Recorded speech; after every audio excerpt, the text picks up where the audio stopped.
नमस्कार दोस्तों, कैसे हैं आप लोग। आज की क्लास में हम बात करेंगे कार ऊर्जा और शक्ति, वर्क एनर्जी एंड पावर के बारे में। यह चैप्टर एग्जाम के दृष्टि से अन्य चैप्टर के तुलना में कहीं ज़्यादा महत्वपूर्ण है। अब आपके मन में प्रश्न आ रहा होगा, क्यों सर, आप ऐसा क्यों कह रहे हैं कि अन्य चैप्टर के तुलना में ज़्यादा महत्वपूर्ण है। तो एग्जाम में किस चैप्टर का वेटेज कितना है, इस बात का मूल्यांकन करने का सबसे आसान तरीका क्या होता है कि आप उस एग्जाम का प्रीवियस ईयर उठाइए और देखिए कि किस चैप्टर से कितना प्रश्न पूछे जा रहे हैं और क्या ऐसा कोई चैप्टर है जिससे प्रतिवर्ष प्रश्न पूछे जाते हैं। यदि कोई ऐसा चैप्टर आप फाइंड करते हैं तो वह एग्जाम के लिए ज़्यादा महत्वपूर्ण हो जाती है। उन्हीं चैप्टर में से ये चैप्टर शामिल है। आप हर एक सब्जेक्ट में ऐसा पाएंगे, तो फिजिक्स में ये चैप्टर महत्वपूर्ण है, पूछता ही पूछता है प्रश्न, विशेषकर तो रेलवे के एग्जाम में। रेलवे का कोई भी एग्जाम हो, ग्रुप डी का हो, लोको पायलट हो, एनटीपीसी हो, वहाँ प्रश्न 2-3 प्रश्न रहता ही है प्रत्येक वर्ष। एसएससी के एग्जाम में भी इसका वेटेज ठीक ठाक है, पीसीएस में भी, दरोगा के भी एग्जाम में पूछा जाता है प्रश्न। खैर ये सब तो आपको पता ही होगा, आप लोग प्रीवियस ईयर देखते ही होंगे। तो मुझे मालूम है कि आप सबका दिमाग जो है खुला हुआ है। दिमाग खुला है ना, बंदा जिंदा है, और जब बंदा जिंदा हो तो जिंदा नजर आना जरूरी है। तो आप लोग को जिंदा नजर आता ही होगा। एक एक करके हम तीनों पॉइंट पे बात कर लेते हैं। पहले बात कर लें कार्य के बारे में, उसके बाद हम बात करें ऊर्जा, उसके बाद शक्ति। तो कार्य की बात करें तो आम बोलचाल की भाषा में, यानी दैनिक जीवन में कार्य का मतलब कुछ और होता है, फिजिक्स में कार्य का मतलब कुछ और है। दैनिक जीवन में कार्य का मतलब है कि किसी क्रिया का किया जाना। जैसे मैं पढ़ा रहा हूं, आप पढ़ रहे हैं, कोई खेल रहा है, कोई दौड़ रहा है, कोई गाड़ी चला रहा है, कोई खाना बना रहा है, तो ये सब क्या कर रहे हैं, एक विशेष प्रकार की क्रिया कर रहे हैं।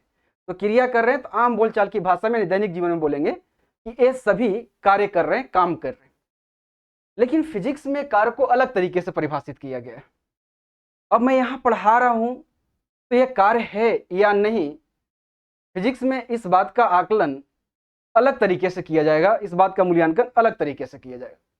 तो कैसे किया जाएगा उसको आज हम समझेंगे।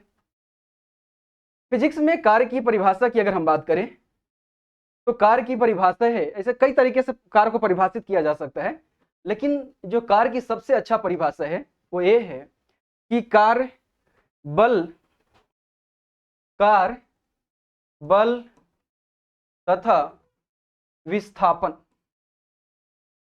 बल तथा विस्थापन का अदिश गुणनफल है।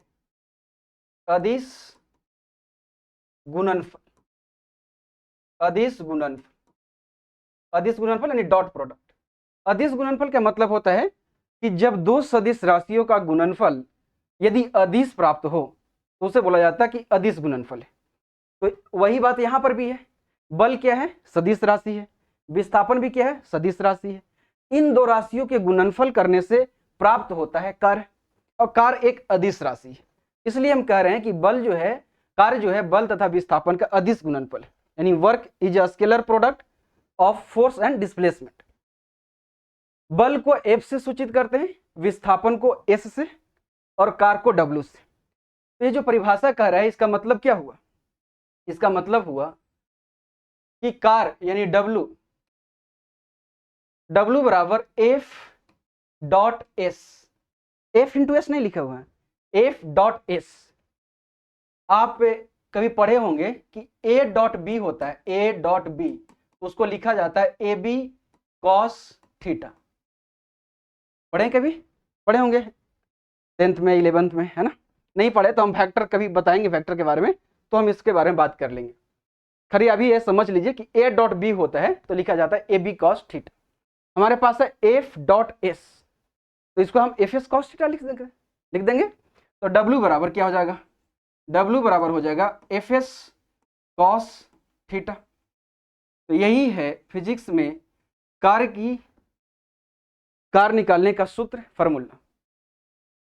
तो कार्य जिसे हम यहां पढ़ा रहे हैं, तो कार्य है या नहीं, इसी फॉर्मूला से हम उस बात का मूल्यांकन करेंगे। W बराबर एफ एस कॉस थीटा, जहां थीटा क्या है, जहां थीटा बल यानी F, बल तथा विस्थापन के मध्य कोण है। थीटा क्या है, बल तथा विस्थापन के मध्य का कोण, ठीक है। अब कैसे कोण है उसको समझना चाहे तो इस इमेज में देख सकते हैं। इस इमेज में देखिए, ये क्या है, ये बच्ची है, ठीक है। ये बच्ची क्या कर रही है, इस वस्तु को खींचना चाह रही है, ठीक है। तो उसने क्या दिमाग लगाया कि इसमें रस्सी बांध ली, रस्सी बांध को इसको खींच रही है। तो ये बच्ची फोर्स लगा रही है इस दिशा में, ठीक है। विस्थापन हो रहा है इस दिशा में, हो रहा है ना। तो बल और विस्थापन के बीच क्या हो, एंगल बन रहा है ना। मान ली यही एंगल हम बोल रहे हैं कि थीटा, यही हम बोल रहे हैं कि बल और विस्थापन के W बराबर एफ एस कॉस थीटा, और जहां बोले कि थीटा क्या है, बल और विस्थापन के मध्य का क्या है, कोण है। अब ये काम तो आप लोग भी बच्चे में किए होंगे, है ना। ऐसा काम किया कि नहीं किए, है ना। लकड़ी का गाड़ी या मिट्टी का गाड़ी बना लेते थे और उसमें रस्सी बांधकर ऐसे खींचते थे। तो जिस तरह से बच्ची खींच रही उसी तरह हम लोग भी खींचते थे ना, सबको खींचोगे, ऐसे ऐसे खींचते थे। या मेला में जाते थे, कचकड़ा का गाड़ी लेते थे, उसको खरीदते थे और उसमें रस्सा बांधकर यानी धागा बांधकर उसको ऐसे चलाते थे। तो बल लगाते थे इस दिशा में और गाड़ी आता था इस दिशा में, जो खिलौना वाला गाड़ी था, है ना। ये भी है बच्ची, हो सकता है ऐसा खिलौना हो, खिलौना तो नहीं लग रहा, कोई वस्तु होगा, हो सकता है खिलौना ही हो। तो ये इस तरह से खींच रही है। अब मानिए कि यदि ये बच्ची इस तरह से नहीं खींचती वस्तु को, वो क्या करती, इस साइड से अगर धक्का देती, ठीक है, तो वस्तु आगे ही बढ़ती। तो बल और विस्थापन एक ही दिशा में होता है। अगर इस इमेज को देखना चाहें जो हम बोल रहे हैं अभी, इसमें देख सकते हैं जो हम बोल रहे हैं कि यदि बल लगे इस साइड, ठीक है, और वस्तु भी आगे जाए, लेकिन जो बच्ची लगा रही थी वो फोर्स वो अलग था, है ना। वो लगा रही थी बल इस तरह से और विस्थापन हो रहा था, यानी बल और विस्थापन के बीच कुछ एंगल बन रहा था। लेकिन यदि इसमें बात करें कि ये भाई साहब ठेला लेकर यहाँ पे खड़ा है, इन्हें अगर ठेला को आगे बढ़ाना हो, ठीक है, तो क्या करेंगे, ये पीछे से बल धक्का देंगे तो ठेला आगे बढ़ेगी। तो बल लगाएंगे इस दिशा में, विस्थापन भी होगा इस दिशा में, तो बल और विस्थापन के बीच एंगल कितना हो जाएगा, 0 डिग्री। बल लगा इस दिशा में, विस्थापन भी उसी दिशा में हुआ, तो बल और विस्थापन के बीच क्या हो जाएगा, जो कोण बनेगा वो 0 डिग्री हो जाएगा, है ना। तो थीटा यहाँ पे हो जाएगा 0 डिग्री। लेकिन इसमें 0 डिग्री नहीं है, इसमें क्या है, एंगल है ना। मान लेते हैं कि थीटा कुछ भी हो सकता है, 30 डिग्री 60 डिग्री, है ना। तो आराम से बनेगा, एग्जाम में सब देल रहेगा, जिससे देल रहेगा कि ये बच्ची फोर्स लगाई 10 न्यूटन का, ये सब देल रहेगा 10 न्यूटन का। मान लीजिए कि ये फोर्स लगाई, विस्थापन हुआ इस दिशा में 2 मीटर, ठीक है, और मान लीजिए थीटा बना 60 डिग्री। तो कार बताना, तो कार कितना हो जाएगा, W बराबर F S cos theta. Theta की जगह लिख दे 60 डिग्री, डायरेक्ट लिख देते, यहाँ पे थीटा कितना है 60 डिग्री। अब देखिए बल कितना है 10, विस्थापन कितना हुआ 2, कॉस 160, कॉस कितना है 60 डिग्री, 60 डिग्री का मान कितना होता है 1/2 कट गया, यानी कितना, कार कितना हो गया 10 जूल हो गया, है ना। लेकिन जब बल और विस्थापन एक ही दिशा में हो, जिसमें इसमें बात कर रहे हैं, तो इसमें मामला कुछ और हो जाएगी, क्योंकि बल और विस्थापन एक ही दिशा में है। तो थीटा क्या हो जाएगा 0 डिग्री हो जाएगा। और जब 0 डिग्री होगा तो क्या होगा, 0 डिग्री होगा तो क्या होगा, यहाँ पे बात कर रहे थे हम, ठीक है, कि जहां थीटा क्या हो, बल और विस्थापन के मध्य का कोण है।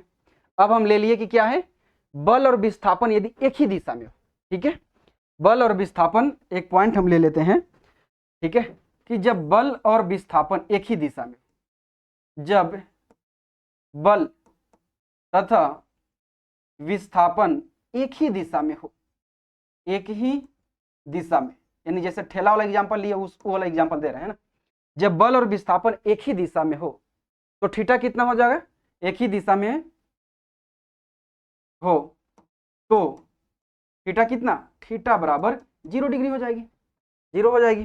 तो W बराबर कितना हो जाएगा, देखिए तो अब हम अगर इसको निकालें W बराबर एफ एस कॉस थीटा से, तो क्या आ जाएगा, W बराबर क्या आ जाएगा F S cos theta, theta की जगह कितना आ गया 0 डिग्री, तो 0 डिग्री। W बराबर क्या हो जाएगा, कॉस 0 डिग्री का मान होता है 1, तो W बराबर क्या आ जाएगा W बराबर Fs, है ना। इसी को यही देखते हो आप किताब में मिलता होगा, आपको कहीं देखे होंगे कि कार बराबर क्या होता है, बल गुने विस्थापन। कार बराबर बल गुने विस्थापन। लेकिन कार बराबर बल गुने विस्थापन तभी होगा, कार बराबर बल गुने विस्थापन तभी होगा जब बल और विस्थापन दोनों क्या हो, एक ही दिशा में हो, थीटा 0 डिग्री हो, तब हम लिख सकते हैं वहां पे कार बराबर बल गुने विस्थापन। एग्जाम में प्रश्न रहेगा कि 10 न्यूटन का बल लगाने से वस्तु बल के दिशा में ही 5 मीटर विस्थापित हो जाती है, तो कार कितना होगा, तो कार वहां पे डायरेक्ट कर दीजिए बल गुने विस्थापन, 10 गुने 5 यानी 50 जूल। ठीक है, तो वहां पे W बराबर Fs cos थीटा करने की कोई जरूरत भी नहीं पड़ेगा, यदि बल और विस्थापन एक ही दिशा में। प्रश्न में एकदम स्पष्ट रूप में लिखा रहेगा, अभी हम प्रश्न दिखाएंगे। ठीक है, एक एक पॉइंट पे हम सब प्रश्न लेंगे, कहीं भी कोई दिक्कत नहीं होगा, पूरा बात स्पष्ट हो जाएगी। तो W बराबर Fs cos थीटा, ये भी याद रखिएगा, कार बराबर बल गुने विस्थापन, इसी से यही आया है, ये अलग नहीं है। थीटा 0 हो गया तो W बराबर खाली Fs हो गया, क्योंकि cos 0 डिग्री 1 हो गया। लेकिन याद रखिए जरूर, कार बराबर बल गुने विस्थापन, कभी कभी नॉर्मल प्रश्न पूछ देता है कि बल और विस्थापन के गुणनफल से कौन सी राशि प्राप्त होती है, तो कार, या पूछ सकता है कार कौन दो राशियों का गुणनफल है, तो बल और विस्थापन का गुणनफल है। अब यहां पे सोचिए कि W बराबर Fs cos थीटा है, मेन फॉर्मूला यही है, W बराबर Fs cos थीटा। यदि cos थीटा का मान 0 हो तो ये पूरा कार कितना हो जाएगा, 0 हो जाएगा, चाहे बल कितना भी काहे ना हो, विस्थापन कितना भी क्यों ना हो, यदि cos थीटा 0 हो जाए तो पूरा कार्य क्या हो जाएगा, 0 हो जाएगा, क्योंकि cos थीटा का मान -1 से लेकर +1 तक होता है। यदि cos थीटा माइनस में हो जाए, -1, तो पूरा कार्य क्या हो जाएगा, ऋणात्मक हो जाएगा, निगेटिव हो जाएगा। यदि cos थीटा +1 हो जाए तो पूरा कार्य क्या हो जाएगा, धनात्मक हो जाएगा। इसका नाम यह है कि कार्य धनात्मक भी हो सकता है, कार्य ऋणात्मक भी हो सकता है, और कार्य 0 भी हो सकता है। तो अब हम समझेंगे कि किस स्थिति में कार्य ऋणात्मक और किस स्थिति में धनात्मक और किस स्थिति में कार्य 0 होता है। लेकिन उस पर बात करने से पहले हम बात कर ले इसका एसआई मात्रक, क्योंकि कार्य बराबर बल गुने विस्थापन तक पहुंच गए हैं, तो कार्य का एसआई मात्रक निकाल लेते हैं।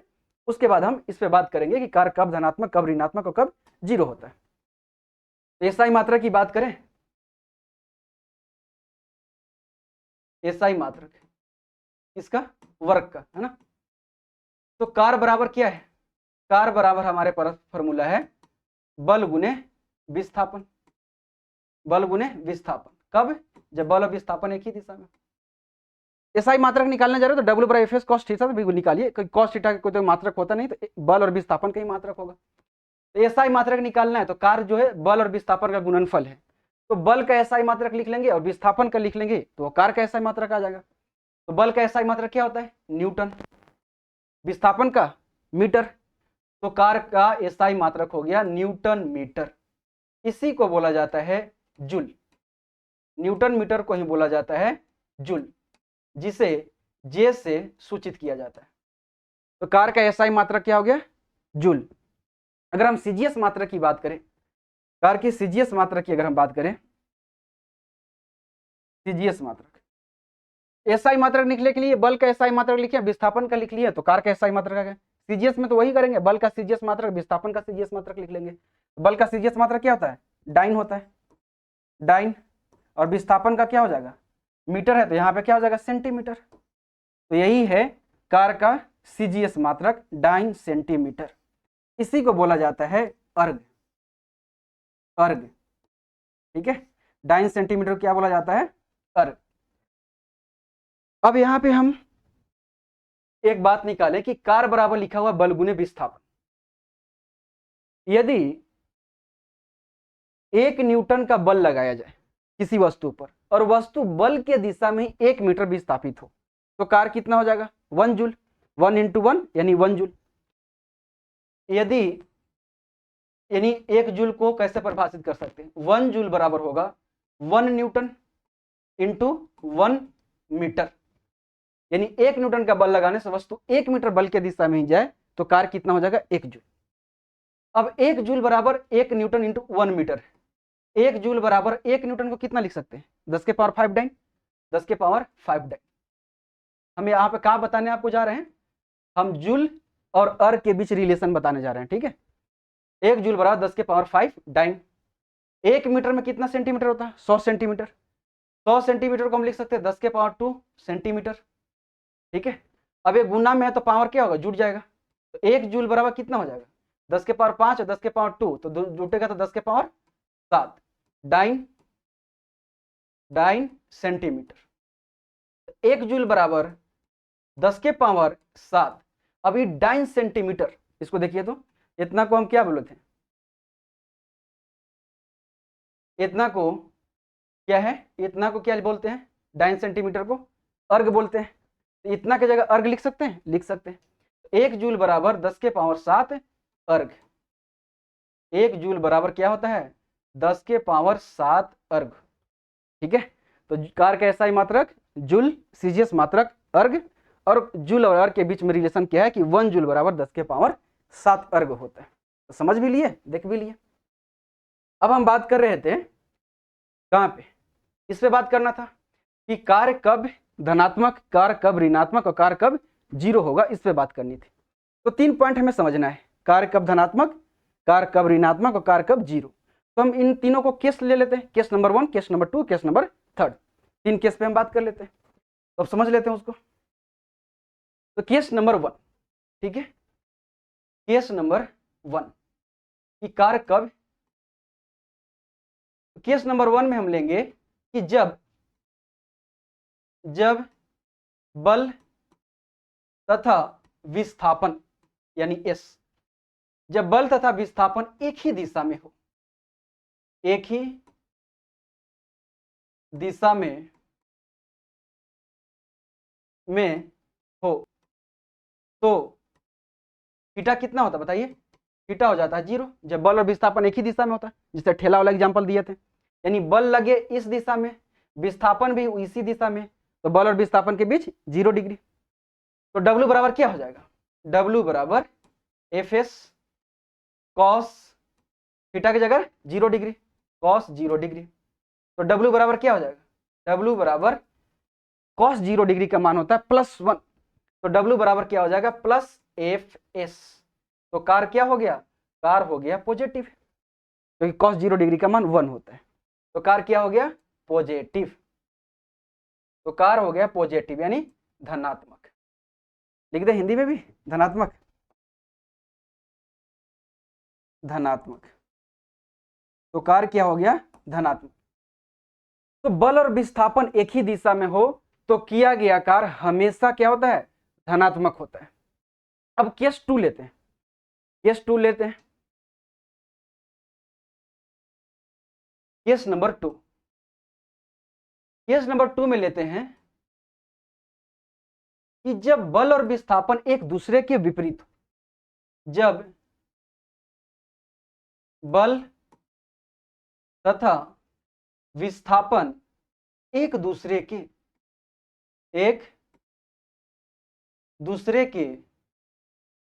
विपरीत हो, एक दूसरे के क्या हो? विपरीत हो, तो थीटा कितना हो जाएगा? अब देख लेते हैं, उसके बाद ही कर लेते हैं कितना होगा।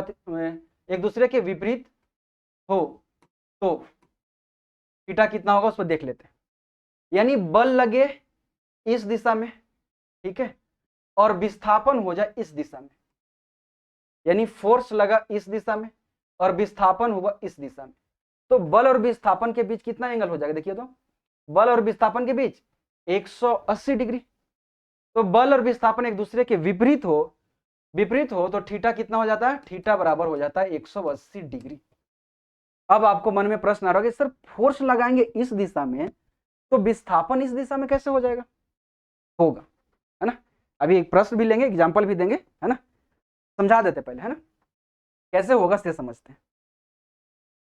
इसको समझने के लिए ऐसा करते हैं, यहाँ पे समझिए, ठीक है, रफ में यहाँ पे समझाते हैं कि एक सतह है यहाँ पे, ठीक है, यहाँ पर एक वस्तु है, ठीक है,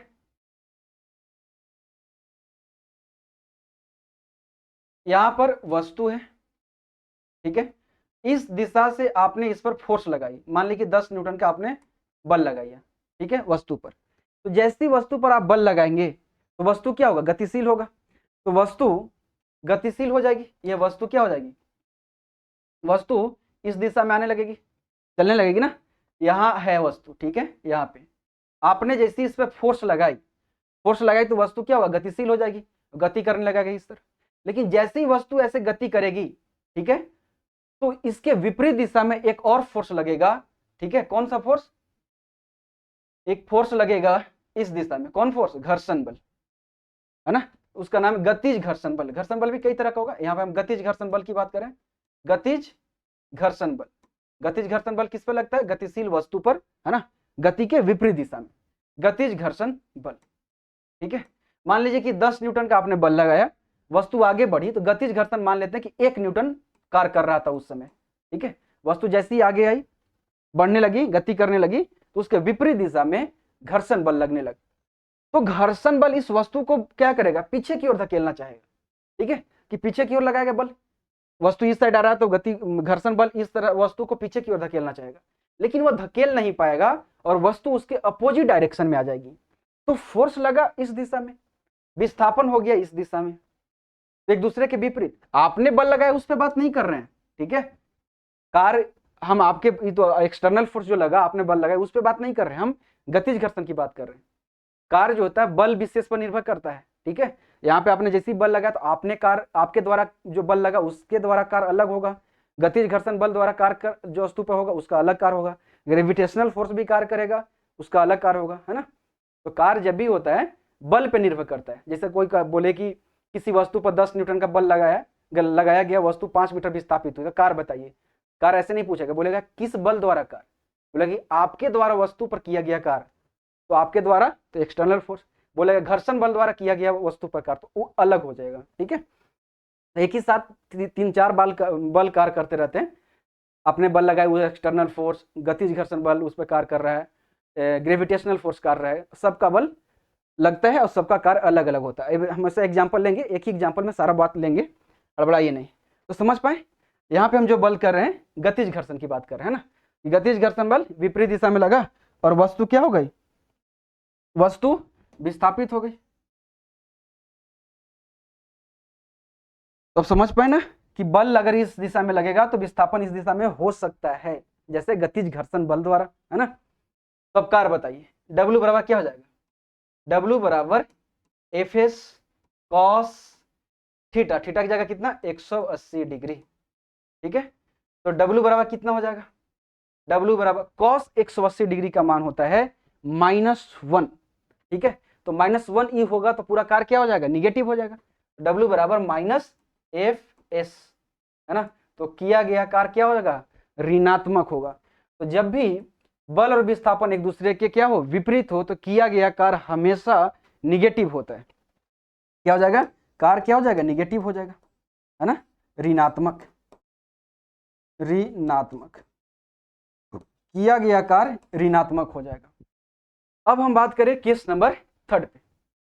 केस नंबर 3 मूव होगा थोड़ा सा, यहाँ यहाँ यहाँ, हाँ चलिए अब ले लेते हैं केस नंबर 3 पे। केस नंबर 3 में क्या लेते हैं, केस नंबर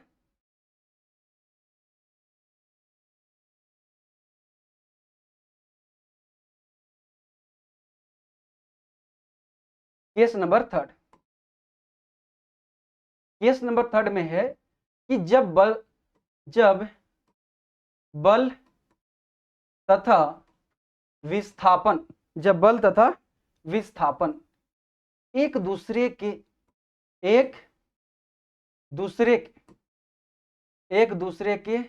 लंबवत हो, एक दूसरे के क्या हो, लंबवत हो, तो थीटा बराबर कितना, लंबवत है तो 90 डिग्री, 90 डिग्री, यानी बल क्या हो, विस्थापन हो इस दिशा में, ठीक है, और बल लगे इस दिशा में। तो बल और विस्थापन, यानी विस्थापन इस दिशा में हुआ, बल लगा इस दिशा में, तो बल और विस्थापन के बीच 90 डिग्री, 90 डिग्री का कोण बन जाएगा, ठीक है। तो कार्य क्या हो जाएगा, कॉस 90 डिग्री का मान होता है 0, तो पूरा कार्य ही क्या हो जाएगा 0।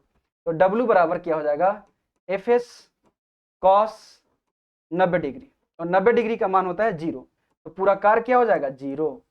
तो जब भी बल और विस्थापन एक दूसरे के लंबवत हो तो किया गया कार्य 0 होता है, चाहे बल कितना भी हो, विस्थापन कितना भी हो। cos 90 डिग्री, कार्य पूरा 0। ठीक है, एक एग्जाम इस पे प्रश्न तो आप बचपन से ही जानते होंगे, है ना। जैसे 8 9 से ही जैसे हम एक प्रश्न बोलेंगे आपको याद आ जाएगा ना। एक कुल्ली, याद आ गया, कुल्ली का नाम लेते ही आपको याद होगा, हाँ सरकार 0 हो जाएगा, है ना। एक प्रश्न रहता था 9th 8 9 से ही सबको जानता है कि ये कुल्ली अपने सर पे सामान लेकर, है ना, प्लेटफॉर्म पर चल रहा है, यानी मान लें कि यहाँ पे है, ठीक है, कुल्ली हो या कोई भी व्यक्ति हो, अपने सर पे सामान लेकर, जैसे हम यहाँ पे मान लें कि कुल्ली है, ठीक है, कुल्ली नंबर 1, है ना। तो यहाँ पे सामान लिए और क्या हुआ, यहाँ से हम यहाँ आ गए, तो हम वहां से यहाँ आ गए, तो विस्थापन हुआ, विस्थापन हुआ। लेकिन हम सामान कहाँ रखे हुए, सर पे, तो बल कहाँ लग रहा है, नीचे की ओर, ग्रेविटेशनल फोर्स, है ना, जो वस्तु का भार है वो नीचे की ओर लग रहा है। तो हम वहां से हम आ गए यहाँ, ठीक है, लेकिन बल कहाँ लग रहा है, नीचे की ओर, ग्रेविटेशनल फोर्स। तो बल और विस्थापन के बीच क्या है, 90 डिग्री कौन हुआ, तो इसलिए बोला जाता है कि वहां पे कुल्ली ने कार्य नहीं किया, है ना। तो कार्य क्या होता है 0। लेकिन वहां तक ये बोल देना कि कोई कार्य नहीं हुआ, ये गलत स्टेटमेंट हो जाएगी, है ना। कोई कार्य नहीं हुआ ऐसा नहीं बोल सकते वहां पे।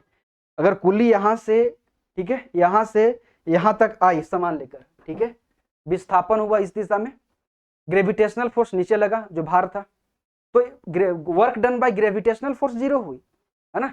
वहां पे कुल्ली वहां से यहाँ आई, ठीक है, तो जैसी गति करते हुए आया तो घर्षण बल भी लगा ना, घर्षण बल लगा कि नहीं, गतिज घर्षण बल विपरीत दिशा में, ठीक है, विस्थापन भी हुआ, बल भी लगाई। बल और विस्थापन के बीच वहां 90 डिग्री कोण नहीं है, वहां 180 डिग्री का कोण हो जाएगा। अगर वहां पे पूछ दिया जाए कि work done by frictional force, तो वहां पे 0 नहीं होगा, है ना। लेकिन प्रश्न हमेशा यही पूछता है कि यदि कुल्ली सामान लेकर प्लेटफॉर्म पर चल रहा तो कार्य कितना होगा, तो 0, है ना, क्योंकि बल और विस्थापन के बीच 90 डिग्री का कोण हो जाता है। तो ये तीनों ही केस नंबर 1, केस नंबर 2 और केस नंबर 3 एग्जाम के लिए बहुत ही महत्वपूर्ण है। प्रश्न यहाँ इससे ज्यादा पूछा जाता है। प्रश्न पूछ दिया जाएगा आपसे कि बल और विस्थापन एक दूसरे के विपरीत हो तो किया गया कार्य होगा। 4 ऑप्शन दे देगा कि कार्य धनात्मक होगा, ऋणात्मक होगा, शून्य होगा, उपरोक्त में से कौन नहीं। तो कार्य क्या होगा, ऋणात्मक होगा। जब बल और विस्थापन एक दूसरे के विपरीत है, थीटा 90 180 डिग्री हो गया, तो कार्य क्या हो जाएगा, ऋणात्मक हो जाएगा। जैसे गतिज घर्षण बल द्वारा किया गया कार्य। लेकिन याद रखिएगा, हम घर्षण बल द्वारा कार्य नहीं बोल रहे हैं, गतिज घर्षण बल, है ना। ये जो ऋणात्मक कार्य है, यहाँ पे अगर नोट करना चाहें तो लिख सकते हैं कि गतिज घर्षण बल द्वारा कार्य जो होता है क्या होता है, ऋणात्मक होता है। गतिज घर्षण बल, ऐसे पीडीएफ में लिखा हुआ है सब, पीडीएफ का लिंक डिस्क्रिप्शन में दिया हुआ है, टेलीग्राम पे भी है। गतिज घर्षण बल द्वारा किया गया कार्य ऋणात्मक होता है, ठीक है। घर्षण बल द्वारा नहीं बोल रहा, घर्षण बल कई तरह के होते हैं, ठीक है। गतिज घर्षण बल यानी गतिशील वस्तु पर जो कार्य करता है उसके द्वारा, क्योंकि ये विपरीत दिशा में होता है और विस्थापन इस दिशा में आ जाता है। अगर पूछ देगा कि बल और विस्थापन के बीच, बल और विस्थापन एक दूसरे के लंबवत हो तो किया गया कार्य कितना होता है, धनात्मक, ऋणात्मक, शून्य, क्या होता है, शून्य होता है। ये तीनों ही पॉइंट याद रखिएगा। ये पूछ देगा कि किया गया कार्य ऋणात्मक है तो बल और विस्थापन के बीच का एंगल कितना होगा, तो किया गया कार्य ऋणात्मक तो बल और विस्थापन के बीच का एंगल कितना होगा, 180 डिग्री होगा, ठीक है। तो ये तीनों ही पॉइंट को जरूर याद रखिएगा। अब यहाँ पे सोचिए कि कार्य धनात्मक और कार्य ऋणात्मक है, इसका मतलब क्या हुआ, ठीक है। तो अब इसको समझते कि इसका मतलब क्या हुआ। कार्य धनात्मक का मतलब हुआ कि यदि किसी वस्तु पर धनात्मक कार्य किया जाए तो वस्तु की एनर्जी बढ़ जाती है, और यदि वस्तु पर ऋणात्मक कार्य किया जाए तो वस्तु की एनर्जी घट जाती है। समझ पाए क्या बोल रहे हैं हम, कि यदि वर्क क्या हो, यदि कार्य पॉजिटिव हो, कार्य यदि किसी वस्तु पर किया गया कार्य धनात्मक हो तो वस्तु की एनर्जी बढ़ जाती है जिस वस्तु पर कार्य हो रहा है। यदि किसी वस्तु पर किया गया कार्य निगेटिव हो तो उस वस्तु की एनर्जी घट जाती है। ये दोनों ही पॉइंट एग्जाम में पूछा हुआ प्रश्न है। समझ पा रहे हैं, नहीं समझ पा रहे हैं, नहीं समझ रहे हैं तो आराम से एग्जाम्पल लेते हैं बचपन वाला, ठीक है। जब कुछ नहीं समझ आता किसी को तो हम एग्जाम्पल ही देते हैं बचपन वाला, ठीक है। और बचपन का जितने भी हरकत होता है ना वो सब एग्जाम्पल देने में बड़ा मजा आता है और समझ भी आ जाता है तुरंत में। बचपन में क्या करते थे, जब 8 9 में पढ़ते थे साइकिल खूब चलाते थे, शौक भी रहता था बचपन में साइकिल चलाने का। पहला शौक बचपन में साइकिल चलाने का ही होता है ना। तो बचपन में साइकिल चला के स्कूल जाते थे या कहीं भी जा रहे हैं, है ना। मान लीजिए स्कूल जा रहे हैं एक दिन, लेकिन उस दिन आप पैदल जा रहे हैं क्योंकि आपका साइकिल खराब हो गया है, ठीक है। तो पैदल जा रहे हैं, बीच में रास्ते में ही आप थे, क्या होता है, देखिए कि एक आ रहा है जो कि उसी स्कूल में पढ़ता है, तो आपको मन में लगा कि अब पूछेंगे, बैठा लेगा तो ठीक है। तो क्या बोले कि अब मैं बचपन वाला एग्जाम्पल दे रहा हूँ, तो टोन भी बचपन वाला यूज करूंगा, शब्द भी बचपन वाला यूज करूंगा, और बचपन वाला में बिहारी टोन रहेगा क्योंकि मैं बिहार का हूँ थोड़ा, है ना, थोड़ा नहीं, बिहार का ही हूँ। तो क्या बोलते थे, एरे बैठे बे, यही भाषा यूज करते थे बचपन में, तो यही बोलते हैं। कौन बोलता है ये जी आप बैठा सकते हैं, ऐसे तो नहीं बोलते हैं, है ना। तो बोलते थे क्या, एरे बैठे बे, हम चलना है हमको स्कूल, आज साइकिल मेरा खराब है। तो वो क्या बोलता था, हैं तेरे लिए पापा क्या हमारा साइकिल कर दे, नहीं बैठाएंगे, मेरा साइकिल खराब हो जाएगा। तो जैसे ना बोला तो मेरे पास 3 ऑप्शन होता था। पहला ऑप्शन कि छोड़ दो भाई, ना बैठाएगा तो हम पैदल आ जाएंगे, लेकिन ये ऑप्शन कौन प्रयोग करता था, नहीं। बचपन में क्या होता है, कोई बोला ना तो रिएक्ट तो करना जरूरी है। 2 ऑप्शन बचा। पहला ऑप्शन क्या होता था कि पीछे से उसको पकड़ लिए साइकिल को और कस के धक्का दिए, किस उद्देश्य से गिरा दें। तो पीछे से धक्का देते हैं तो क्या हुआ, उसकी साइकिल और तेज भागने लगती है ना। तो आपने क्या किया, उसकी साइकिल पर आपने पॉजिटिव कार्य कर दिया। पॉजिटिव कार्य किए तो उसकी साइकिल में एनर्जी क्या हो गई, बढ़ गई। साइकिल की एनर्जी बढ़ी तो उसकी स्पीड क्या हो गई, बढ़ गई। यही बोल रहे हैं कि यदि किसी वस्तु पर आप पॉजिटिव कार्य कर देंगे तो वस्तु की क्या हो जाएगी, वस्तु की एनर्जी बढ़ जाएगी। अब देखिए तीसरा ऑप्शन क्या होता था, दूसरा ऑप्शन कि पीछे से पकड़ लिए उसको और खींचे, या भाई बैठाना बैठाना भाई बैठाना, पूरा खींचने लगे पीछे की ओर, है ना। तो उसकी एनर्जी क्या, तो साइकिल धीरे धीरे धीरे धीरे क्या होता है, रुकने लगता है। तो आप पीछे से पकड़ के खींच दिए तो उस पर आपने क्या कर दिया, निगेटिव कार्य कर दिया, तो उसकी एनर्जी क्या हो गई, कम हो गई, और साइकिल की स्पीड कम हो गई। याद बात रखिएगा कि किसी वस्तु पर धनात्मक कार्य किया जाता है तो वस्तु की एनर्जी बढ़ जाती है, यदि वस्तु पर निगेटिव कार्य किया जाता है तो वस्तु की एनर्जी घट जाती है। ठीक है, अब यहाँ पे समझिए कि तो ये धनात्मक ऋणात्मक तो समझ लिए क्या मतलब होता है। जीरो कार्य जो होता है, एक तो होता है कि बल और विस्थापन लंबवत हो तो कार्य जीरो, ये तो समझा दिए। और भी केस ऐसा है जहां पे कार्य जीरो हो जाता है। तो किन किन स्थितियों में कार्य जीरो होता है, इस पर अब हम बात कर लेते हैं। ठीक है, कि कौन ऐसा स्थिति है, एक तो स्थिति बोल दिया कि बल और विस्थापन लंबवत हो तो कार्य क्या होगा, जीरो होगा। और भी ऐसा कोई स्थिति है, तो किन किन स्थितियों में कार्य जीरो होता है, यानी W बराबर जीरो। पहला तो हम ये बता दिए, पहला तो बता ही दिए क्या, कि जब बल और विस्थापन क्या हो, लंबवत हो, है ना, लंबवत हो, तो क्या हो जाए, कार्य क्या हो जाता है, जीरो होता है, ये तो अभी बता दिए। दूसरा हम केस होता है कि जब विस्थापन, जब लिख सकते हैं या यदि लिख सकते हैं,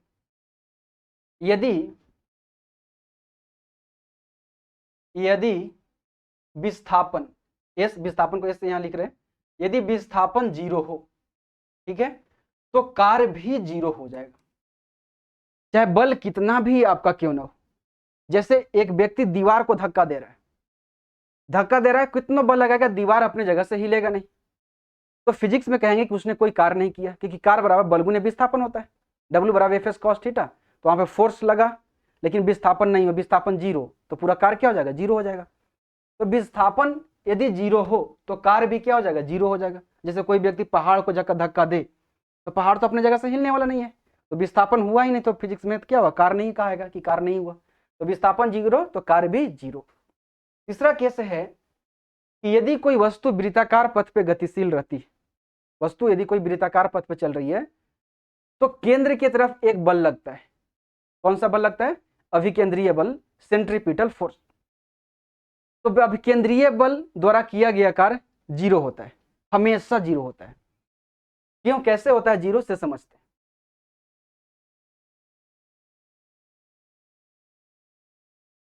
एक है वृत्त है, ठीक है, इस पर वस्तु गतिशील है,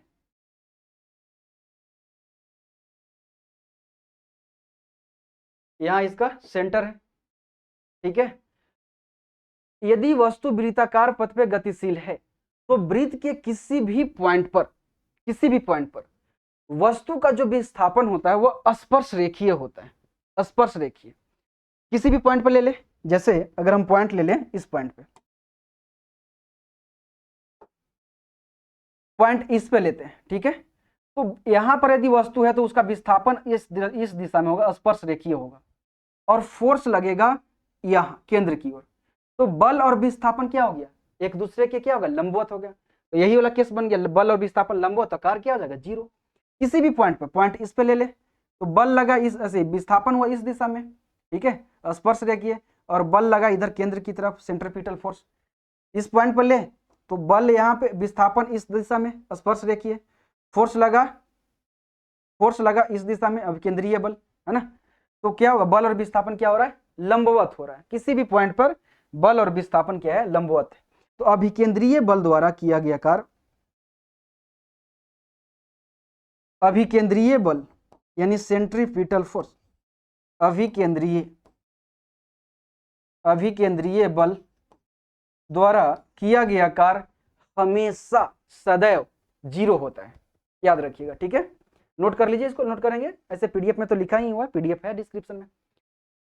यदि वस्तु, चौथा पॉइंट ले सकते हैं कि यदि वस्तु कोई भी हो वृत्ताकार पथ पे चलेगा ना, तो कार्य 0 हो जाएगा। क्यों, जैसे पहिया गोले गोले घूम रहा है, ठीक है, एक पहिया गोले गोले घूम रहा है, तो जहां से चल रहा है वहीं पे आ जा रहा है, तो विस्थापन क्या हो रहा है, 0 हो रहा है, तो वहां भी कार्य क्या हो जाता है, 0 हो जाता है।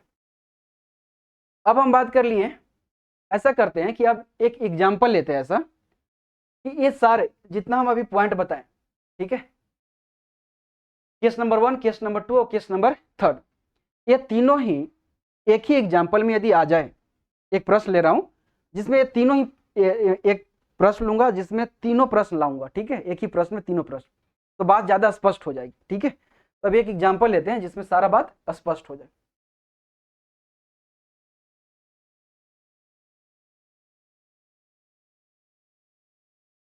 तो वो एग्जाम्पल है, प्रश्न ले रहे हैं, यहाँ पे क्या ये सतह है, ठीक है, यहाँ पर एक वस्तु है, ठीक है, मान लीजिए कि वस्तु का वजन मान लेते हैं 15 kg, ठीक है, 15 kg वस्तु का वजन है। आपने इस दिशा से बल लगाई, इस पे एक्सटर्नल फोर्स 10 न्यूटन का, 10 न्यूटन का बल लगाया, बल लगाई आपने, तो वस्तु आगे की ओर बढ़ेगी, वस्तु बढ़ते बढ़ते बढ़ते बढ़ते बढ़ते बढ़ते यहाँ पर आ गई, ठीक है, यहाँ पे आ गई, मान ले कि यहाँ से यहाँ आने में 5 मीटर दूरी तय कर ली, यानी विस्थापन जो हुआ 5 मीटर, 5 मीटर वस्तु क्या हो गई, 5 मीटर वस्तु विस्थापित हुई। अब जैसे आपने बल लगाया, ठीक है, वस्तु गतिशील हुई, तो इसके विपरीत दिशा में कौन बल लगेगा, गतिज घर्षण बल लगेगा ना। मान ले कि गतिज घर्षण बल 1 न्यूटन है, ठीक है, कौन सा बल, गतिज घर्षण बल, गतिज घर्षण बल कितना लग रहा है, 1 न्यूटन, ठीक है। अब जैसी इस दिशा में है तो गतिज घर्षण बल इस दिशा में लगा, एक बल नीचे की ओर लग रहा होगा, कौन बल, ग्रेविटेशनल फोर्स। तो ग्रेविटेशनल फोर्स कितना हो जाएगा, ग्रेविटेशनल फोर्स वस्तु के भार के बराबर होता है ना, गुरुत्व बल वस्तु के भार के बराबर नीचे की ओर लगता है। तो वस्तु का भार कितना है, 15 kg का वस्तु है, तो भार कितना हो गया 15, और उसमें गुरुत्वीय त्वरण से गुना करेंगे, भार और द्रव्यमान में अंतर समझते हैं ना, भार मतलब वस्तु का, मतलब एक तो ये तो 15 kg वेट है ना, तो लेकिन मास है, मास द्रव्यमान, लेकिन भार होता है वस्तु के द्रव्यमान गुरुत्वीय त्वरण, उसको बोलते हैं भार। द्रव्यमान बदलता नहीं है, लेकिन भार क्या होता है, बदलता है स्थान विशेष पर। यहाँ पर आपकी पृथ्वी पर भार कुछ और होगा, लेकिन चंद्रमा पर चल जाएंगे तो भार कुछ और हो जाएगा। क्यों, क्योंकि जी का मान वहां पे कम हो जाएगा। तो गुरुत्वीय बल जो लगता है वस्तु के भार के बराबर होता है, यानी mg के बराबर। तो द्रव्यमान 15 और जी का मान 9.8 होता है, यहाँ पे हम 10 ले रहे हैं, ठीक है। तो कितना हो जाएगा, mg कितना हो जाएगा, mg लगेगा नीचे की ओर, तो 15 गुने 10 तो 150 न्यूटन, 150 न्यूटन का बल नीचे की ओर लगेगा, ग्रेविटेशनल फोर्स। तो अब 3 बल हमारे पास है, एक एक्सटर्नल फोर्स, एक फ्रिक्शनल फोर्स, एक ग्रेविटेशनल फोर्स। तो इन तीनों बल के द्वारा कार्य बता दीजिए। अगर तीनों बल द्वारा कार्य बता देंगे तो पूरा समझ जाइए कि जो हम बताएं 3 केस आराम से समझ गए। इसके मतलब अगर तीनों कार्य को समझ लेते हैं तो बताइए, कार्य बताना है, किसके द्वारा, जो आपने बल लगाया एक्सटर्नल फोर्स, कार्य बताना है बाह्य बल द्वारा, है ना। सब विस्थापन सबके लिए एक ही होगा, ठीक है, विस्थापन 5 मीटर वस्तु विस्थापित, सबके लिए विस्थापन एक ही है, ठीक है। बल अलग अलग है तो कार्य भी अलग अलग आएगा, ठीक है। कार्य बताना है बाह्य बल द्वारा, यानी एक्सटर्नल फोर्स, यानी जो 10 न्यूटन का बल लगा रहा है उसके द्वारा। दूसरा प्रश्न है, कार्य बताना है गतिज घर्षण बल द्वारा। कार्य बताइए किसके द्वारा? गतिज घर्षण बल द्वारा। गतिज घर्षण बल यानी work done by frictional force. और बता दीजिए तीसरा है कि वर्क डन बाय ग्रेविटेशनल। तीसरा प्रश्न क्या है कि गुरुत्वीय बल यानी गुरुत्वाकर्षण बल द्वारा किया गया कार्य बताइए जो नीचे की ओर लग रहा है। तो कार्य बता दीजिए, तीसरा कार्य हमें बता दीजिए गुरुत्व बल द्वारा। गुरुत्व बल यानी वर्क डन बाय ग्रेविटेशनल।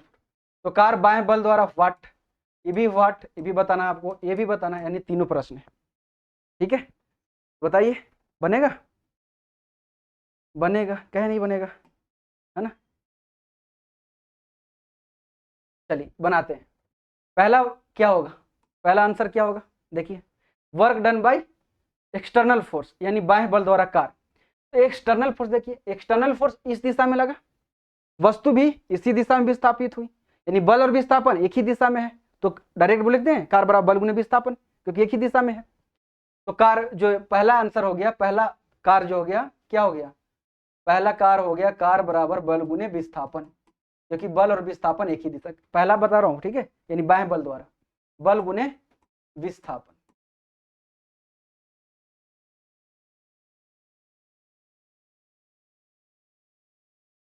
कार्य बराबर बल गुने विस्थापन। तो कार्य कितना, बल कितना है देख लीजिए, बल आपने लगाए हैं 10 न्यूटन का, 10 न्यूटन। विस्थापन कितना हुआ? 5, 10 बचे 50 जूल, है ना, 50 जूल। एक तो आंसर निकल गया। दूसरा बताना है work done by frictional force. तो बताइए दीजिए दूसरा, वस्तु विस्थापित हुई इस दिशा में, बल गतिज घर्षण बल उस दिशा में, यानी बल और विस्थापन एक दूसरे के विपरीत, यानी थीटा बराबर 180 डिग्री। तो डब्ल्यू बराबर एफ एस कॉस 180 डिग्री कर देंगे। तो डब्ल्यू बराबर वर्क डन बाय, ये बता रहा है फ्रिक्शनल फोर्स, डब्ल्यू यहाँ इस ये कार्य निकालना हो तो डब्ल्यू बराबर F S cos theta, theta की जगह 180 डिग्री। ठीक है, एफ कितना है गतिज घर्षण, एफ कितना है 1 न्यूटन, ये ए वाला लेंगे, है ना, गतिज घर्षण बल, है ना, 1 न्यूटन। विस्थापन सबके लिए एक ही लेंगे 5 मीटर। कॉस 180 डिग्री का मान अभी बताए थे -1, तो कितना हो जाएगा -5 जूल, है ना। तो दूसरा हो गया -5 जूल। तीसरा बताइए कार्य, है ना, तीसरा कार्य बता दीजिए क्या? ग्रेविटेशनल फोर्स द्वारा, है ना, बल लग रहा है नीचे की ओर, वस्तु आ रही है इस दिशा में, तो बल और विस्थापन एक दूसरे के लंबवत, कार्य 0, डायरेक्ट लिख दे। तीसरा कार्य क्या हो जाएगा? Work done by gravitational force क्या हो जाएगा? Work done by gravitational force क्या हो जाएगा बताइए? 0, डायरेक्ट लिख दे रहा हूँ 0, है ना, क्योंकि लंबवत है। तो समझ गए? तो अब आराम से समझ गए होंगे। अब क्या करते हैं, प्रश्न ले लेते हैं जो एग्जाम में पूछा हुआ है, प्रश्न देख लेते हैं कैसे कैसे प्रश्न पूछा जाता है। ठीक है, अगर टॉपिक समझ गए होंगे तो आराम से प्रश्न बन जाएगा। कार के बारे में हम सब बात कर लिए, कोई छूटा नहीं है कार के बारे में, छूटा हुआ है नहीं तो प्रश्न से पता चल जाएगा, है ना, सारा प्रश्न बन गया तो ठीक है। तो पहला प्रश्न है, ये पहला है, हाँ, पहला प्रश्न ये है, बताइए कार के बारे में निम्नलिखित में से कौन सी बात असत्य है? पूछा हुआ है, एसएससी सीएचएस 2017 का प्रश्न है। कार के बारे में निम्नलिखित में से कौन सी बात असत्य है, गलत चुनना है। यदि विस्थापन शून्य है तो कार्य भी शून्य होगा, होगा ना। अभी बताया था कि विस्थापन शून्य तो कार्य शून्य, क्योंकि जैसे एग्जांपल दिए थे कि दीवार पे कोई धक्का दे रहा हो तो विस्थापन नहीं होता, कार्य शून्य। किया गया कार्य ऋणात्मक हो सकता है, हो सकता है ना, कार्य धनात्मक भी हो सकता है, ऋणात्मक भी हो सकता है, शून्य भी हो सकता है। इसकी क्या है, इसकी इकाई जूल है। कार्य की एसआई मात्रा कभी बताएं, जूल। यह एक क्या है, सदिश राशि है। कार्य सदिश है नहीं, हमने शुरू में बोले थे कि कार्य क्या है, बल और विस्थापन का अदिश गुणनफल है। कार्य क्या है, अदिश राशि है। तो क्या हुआ, डी ऑप्शन सही हो गया, डी ऑप्शन सही हो गया, है ना। चुनना था हमें कि कौन असत्य है, तो डी सही है। नेक्स्ट देखते हैं, दूसरा प्रश्न है कि 10 न्यूटन का बल किसी वस्तु पर कार्य कर रहा है, वस्तु बल के दिशा में, देखिए क्या लिखा हुआ, वस्तु बल के दिशा में लिखा हुआ ना प्रश्न में। जब बल के दिशा में लिखा है तो कार्य क्या लिख देंगे, कार्य बराबर बल गुने विस्थापन। तो बल लगा 10 न्यूटन का, विस्थापन हुआ 5 मीटर, 10 × 5 करेंगे तो 50 जूल। 50 जूल देखिए यहाँ पे है ना, 50 की जगह लिखा हुआ है ना, लेकिन ये सब माइनस में है, ध्यान दीजिएगा। तीसरा देख लेते हैं कि 20 न्यूटन का एक बल एक वस्तु को 2 मीटर विस्थापित कर देता है और 20 जूल कार्य करता है। बल और विस्थापन के बीच का कोण बताना है। ठीक है, कार्य हमें पता ही है, बल पता ही है, विस्थापन पता है, तो कॉस थीटा निकालना है। W बराबर हम क्या जानते हैं, W बराबर FS कॉस थीटा। हमारे पास W दिया हुआ है, 20 जूल कार्य करता है, तो 20 जूल 20।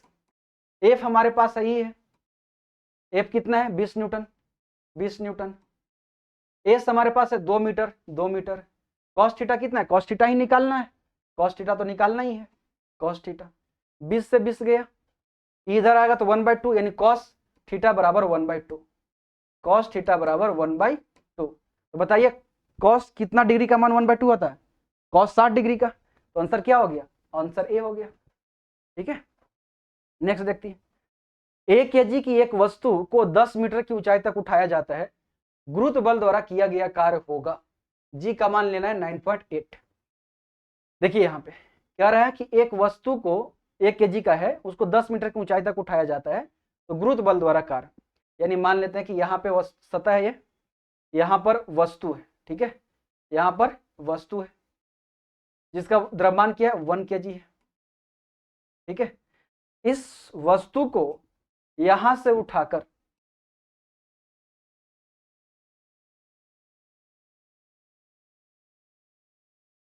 इस वस्तु को यहां से उठाकर कहां तक, यहां लाया गया, कहां तक, ऊपर लेके चला गया, कितना मीटर, 10 मीटर की ऊंचाई तक। ठीक है, यहां से यहां ले गया, ऊंचाई कितना हुआ 10 मीटर। ठीक है, यानी ऊंचाई को विस्थापन भी कह सकते हैं, यहां से यहां वस्तु चल गई है ना, तो विस्थापन ही हुआ है ना, तो विस्थापन हुआ, तो वस्तु को उठाकर ऊपर ले जाया गया, तो बल कितना लगा, ये वस्तु यहाँ पे, ठीक है, हमें इसको उठाना है, तो हमें कितना बल लगाना होगा, वस्तु के भार के बराबर। वस्तु का भार कितना होता है, जितना इसका द्रव्यमान है उसमें 10 से गुना करेंगे, 9.8 यहाँ दिया होगा, 9.8 से गुना कर देंगे। ठीक है, तो वस्तु का भार निकल जाएगा, द्रव्यमान गुने गुरुत्वीय त्वरण। और भार क्या होता है, एक प्रकार के बल होता है जो कि नीचे की ओर लगता है। ठीक है, तो ये वस्तु है, हमें इसको उठाना है, तो उठाने के लिए हमें बल कितना लगाना पड़ेगा, जितना नीचे की ओर बल लग रहा है उतना ही बल लगा देंगे तो ऊपर चल जाएगा। थोड़ा सा ज्यादा लगाना पड़ता है लेकिन वो उतना ही माना जाता है। तो इसको हम कितना, 1 kg का है तो कितना बल, भार कितना हो गया 1 × 9.8 यानी 9.8 न्यूटन। ठीक है, तो इसको उठाने में हमको बल कितना लगाने पड़ा, 9.8 ऐसे बल लगाए और वस्तु को हम 10 मीटर की ऊंचाई तक लान दिए, यानी बल जिधर लगाए वस्तु उधरे चल गई, विस्थापन बल दोनों एक ही दिशा में है। 10 मीटर की ऊंचाई, ऊंचाई यहाँ पे विस्थापन ले लेते हैं, विस्थापन ही हुआ ना, वस्तु यहाँ से आगे थे, विस्थापित हो गया। लेकिन आपके द्वारा जो कार्य किया गया वो नहीं पूछ रहा है, पूछ रहा है गुरुत्व बल द्वारा किया गया कार्य। आप जैसे मैं ये उस वस्तु को उठाया तो कार्य किया हमने उठाने के लिए, एक और बल लग रहा है जो नीचे की ओर, वो भी कार्य कर रहा है, वस्तु को नीचे की ओर खींचना चाह रहा है, वो भी उतना ही बल लगा रहा है जितना हम बल लगा रहे हैं। थोड़ा सा हमारा बल ज्यादा है तो वस्तु को हम ऊपर लेके चले गए, तो ऊपर नीचे की ओर बल लग रहा है, कितना नीचे की ओर कितना बल लगता है, वस्तु के भार के बराबर, तो नीचे वाला बल भी 9.8 है। ठीक है, और उसके लिए विस्थापन भी 10 मीटर ही होगा, तो नीचे की ओर बल लग रहा है 9.8 है ना न्यूटन, यानी mg। ठीक है, तो बोल रहा है कि गुरुत्व बल यानी इसके द्वारा किया गया कार्य कितना हो गया, इस बल द्वारा, गुरुत्व बल द्वारा किया गया कार्य कितना है, तो बल कितना हुआ 9.8 न्यूटन, विस्थापन की हुआ 10 मीटर, लेकिन बल और विस्थापन क्या एक दूसरे के विपरीत है। ए यहां लग रहा है, इधर बल लग रहा है, इधर वस्तु कहां चल गई ऊपर, तो बल और विस्थापन एक दूसरे के विपरीत, तो बल और विस्थापन के बीच 180 डिग्री का कोण बन रहा है ना। तो ये पूछ रहा है इस बल द्वारा, अगर इस बल द्वारा पूछता तो, अगर इस बल द्वारा जो आप ऊपर की ओर लगाए, बल तो इतना ही रहता 9.8, लेकिन क्या वस्तु बल की दिशा में ही चल जाता है। ठीक है, तो कार्य बराबर बल गुने विस्थापन हो जाता है। ठीक है, उतना ही कार्य होता है लेकिन वो पॉजिटिव हो जाता है, ये निगेटिव हो जाएगा। ठीक है, तो हमें ये बताना गुरुत्व बल द्वारा, यानी W बराबर FS cos थीटा, F कितना है 9.8, S कितना है 10, और एंगल कितना बन रहा है 180 डिग्री, और 180 डिग्री का मान कितना होता है -1, तो -1 यानी कितना हो जाएगा, गुना करेंगे तो -98 जूल। देखिए तो -98 जूल है, नीचे की ओर लग रहा है तो माइनस में आ जाएगा, -98 जूल, यानी डी ऑप्शन सही। ठीक है, लेकिन ये प्रश्न रहता कि इस बल द्वारा बताइए, जो आपने बल लगा रहा है उस बल द्वारा कार्य कितना होता, तो आपने बल लगाया ऊपर की ओर, वस्तु भी गई ऊपर की ओर, ठीक है।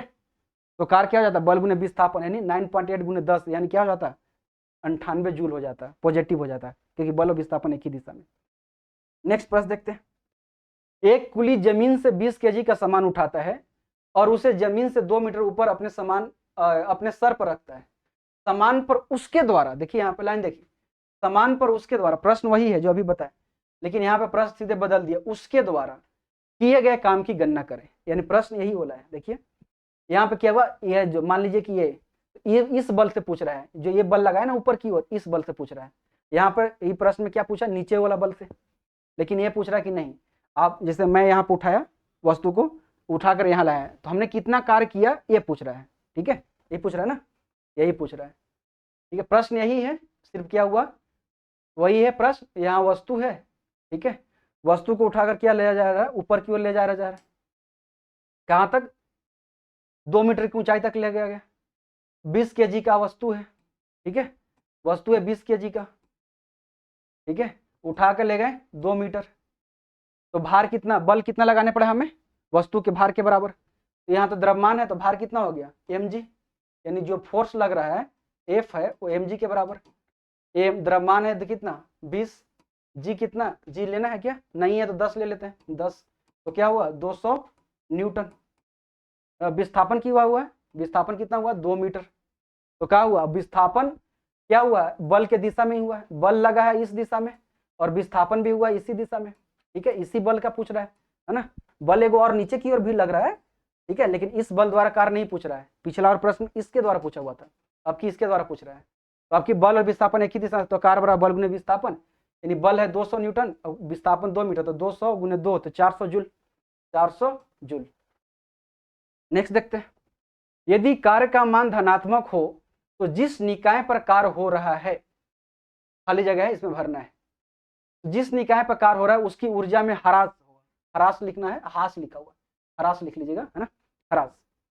अभी हम बताए थे, साइकिल वाला एग्जाम्पल दिए थे, याद आ रहा ना, साइकिल को यदि पीछे से धकेल दिए तो क्या उस पर पॉजिटिव कार्य किया, तो पॉजिटिव कार्य करने से एनर्जी बढ़ जाती है ना, इस पर क्या है वही है, यदि कार्य का मान धनात्मक हो तो जिस निकाय पर यानी जिस वस्तु पर कार्य हो रहा है उसकी ऊर्जा बढ़ जाएगी, तो उसकी ऊर्जा में वृद्धि होगी, और निगेटिव होता तो उसकी ऊर्जा में कमी होती। नेक्स्ट देते हैं, बल द्वारा किया गया कार्य धनात्मक होता है जब, पहला ऑप्शन है विस्थापन बल की दिशा में होता है, सही है, बल और विस्थापन एक ही दिशा में, तो थीटा 0 तो cos 0 डिग्री का मान 1 यानी W बराबर Fs, कार्य बराबर बल गुने विस्थापन, तो ये आंसर सही हो गया। नेक्स्ट देखते हैं, यदि किया गया कार्य शून्य है तो बल और विस्थापन के बीच का कोण कितना होगा, 90 डिग्री, है ना, जब 90 डिग्री होता है तो कार्य शून्य होता है। यदि बल और विस्थापन के बीच कोण खाली जगह है तो किया गया कार्य ऋणात्मक होगा, तो ये पूछ रहा है ना कि बल और विस्थापन के बीच कितना डिग्री का कोण होगा कि कार्य ऋणात्मक हो जाएगा, 180 डिग्री। 10वां नंबर है कि 4 केजी द्रव्यमान की एक वस्तु 5 मीटर पर सेकेंड, यहाँ पर लिखा हुआ 5 मीटर पर सेकेंड की गति से बढ़ रही है, इसकी गति 10 मीटर पर सेकेंड तक बढ़ाने के लिए इस पर किया गया कार्य कितना होगा। ये तो अलग प्रश्न है, नहीं तो इसमें बल दिया हुआ है, नव विस्थापन दिया हुआ है और कार्य पूछ रहा है ना, इस तो लग रहा है ये प्रश्न इस ग्रह का है ही नहीं, दूसरा ग्रह का है, मंगल ग्रह का नहीं है, इसी ग्रह का है ना। लेकिन इस प्रश्न को बनाने के लिए हमें कार्य ऊर्जा प्रमेय पर बात करनी होगी, है ना, कार्य ऊर्जा प्रमेय, यानी तो अभी हम कार्य पढ़ लिए, अब ऊर्जा भी थोड़ा पढ़ लेते हैं, उसके बाद हम कार्य ऊर्जा प्रमेय पढ़ेंगे, है ना। कार्य ऊर्जा प्रमेय को समझने के लिए कार्य के बारे में भी नॉलेज होना चाहिए और ऊर्जा के बारे में भी आपकी समझदारी होनी चाहिए। तो इस प्रश्न को हम बात कर लेंगे, फिर से इस प्रश्न को हम देख लेंगे, लेकिन कार्य ऊर्जा प्रमेय समझ लेते हैं उसके पहले, लेकिन कार्य ऊर्जा प्रमेय से पहले हम एनर्जी पर बात करेंगे, ठीक है। कार्य के बारे में लगभग हर चीज समझा दिए, अब हम बात कर रहे हैं ऊर्जा के बारे में।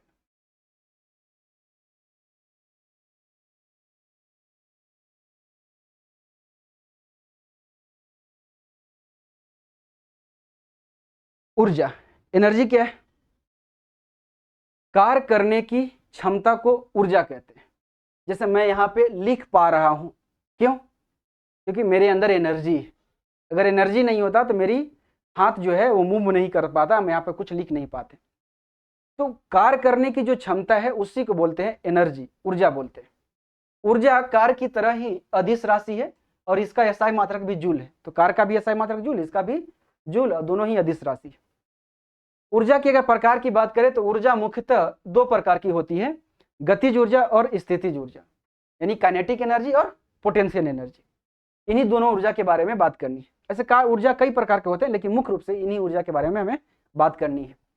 तो सबसे पहले हम बात कर लें काइनेटिक एनर्जी के बारे में, गतिज ऊर्जा के बारे में। गतिज ऊर्जा क्या है?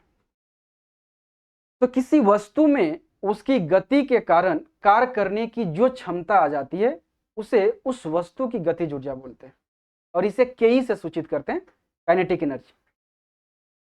क्या बोल रहे हैं कि किसी वस्तु में उसकी गति के कारण कार्य करने की जो क्षमता आ जाए उसे उस वस्तु की गतिज ऊर्जा बोलते हैं। जैसे ये वस्तु है, अभी ये रुका हुआ है, इसमें कोई एनर्जी नहीं है, कोई एनर्जी नहीं तो कार्य भी नहीं करेगा, है ना। जब इसी वस्तु को हम अपने सर पर ऐसे टच कराएं, कोई कार्य नहीं कर रहा है, हमारे सर को कोई नुकसान नहीं पहुंचा रहा है। लेकिन इसी वस्तु को यदि कोई व्यक्ति कस के माने तीव्र गति से हमारे सर पे हिट कर दे तो क्या होगा? मेरे सर पे चोट लगेगा बहुत जोर से, हो सकता है मेरा सर फट जाए। वस्तु यही है, जब रुका हुआ है तो कोई कार्य नहीं कर रहा है क्योंकि इसमें एनर्जी नहीं है, लेकिन जैसे ही इसको मोशन दिया गया, गति दिया गया, तो इसमें एक प्रकार की एनर्जी आ गई, काइनेटिक एनर्जी। और एनर्जी किसी भी वस्तु में होगा तो वह किसी न किसी कार्य को अंजाम देगा ही। इसमें गति आई तो कार्य करने की इसमें क्षमता आ जाएगी। जैसे ये गोली, गोली को अपने हाथ में ले लीजिए और उसको सीने में टच कीजिए तो कुछ नहीं होगा, गोली आपको कुछ नहीं कर पाएगी। लेकिन उसी गोली को यदि बंदूक से दाग दिया जाए और उसके बाद यदि मेरे सीने को टच करे तो क्या हाल होगा? छेद हो जाएगी मेरे सीने में, मेरी मृत्यु भी हो सकती है। तो गोली तो वही है, लेकिन क्या हुआ? गति में जैसी आई उसमें कार्य करने की एक क्षमता आ गई, एनर्जी आ गई उसमें, उसी को बोलते हैं गतिज ऊर्जा। गतिज ऊर्जा यदि मान ले कि m द्रव्यमान की कोई वस्तु है, ठीक है, m द्रव्यमान की वस्तु भी वेग से गतिशील हो तो उस वस्तु में गतिज ऊर्जा कितनी होगी उसको निकालने का फॉर्मूला है ke बराबर 1/2 mv²। तो किसी भी वस्तु का यदि आपको द्रव्यमान मालूम हो और उसका वेग मालूम हो तो उसकी गतिज ऊर्जा निकाली जा सकती है 1/2 mv² से। अब यहां पर लिखा हुआ ke बराबर 1/2 mv², यानी इसका मतलब क्या हुआ कि द्रव्यमान यदि बढ़ जाए तो गतिज ऊर्जा भी बढ़ेगा। किस अनुपात में बढ़ेगा? समानुपाती में। यदि द्रव्यमान को दुगना करे तो गतिज ऊर्जा भी दुगना होगा, यदि द्रव्यमान को आधा करे तो गतिज ऊर्जा भी आधा हो जाएगी। यानी के यानी काइनेटिक एनर्जी प्रोपोर्शनल होगा किसके? द्रव्यमान के, है ना। अब वेग की अगर हम बात करें तो वेग दुगना होगा तो गतिज ऊर्जा वेग के स्क्वायर में बढ़ेगा। यदि वेग को दुगना, यदि किसी वस्तु की वेग दुगनी हो जाती है तो गतिज ऊर्जा 4 गुनी हो जाएगी, v² में बदलेगा काइनेटिक एनर्जी, ठीक है। तो के जो होता है काइनेटिक एनर्जी यानी गतिज ऊर्जा समानुपाती होगा किसके? वेग के स्क्वायर के, है ना, याद रखिएगा। अब यहां से देखिए तो के प्रोपोर्शनल है v², ठीक है। अगर v को इधर v खाली कर दे तो काइनेटिक एनर्जी का वर्गमूल के बराबर होगा, यानी समानुपाती होगा। यानी काइनेटिक एनर्जी गतिज ऊर्जा का वर्गमूल समानुपाती होगा वेग का, होगा कि नहीं होगा? ये सारे प्रश्न पूछा जाता है, ठीक है। पूछ देगा कि यदि किसी वस्तु के वेग को 3 गुना कर दिया जाए तो गतिज ऊर्जा कितनी हो जाएगी? 9 गुना। लेकिन ये नहीं पूछ देगा कि किसी वस्तु की गतिज ऊर्जा 9 गुनी हो जाती है तो उसका वेग कितना हो जाएगा? तो 9 का वर्गमूल कर देंगे तो 3, तो वेग कितना होगा? 3 गुना, है ना। अब हम बात करेंगे गतिज ऊर्जा और संवेग में संबंध के बारे में। गतिज ऊर्जा और संवेग में संबंध। गतिज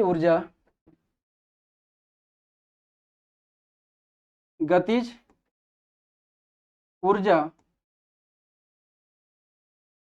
एवं संवेग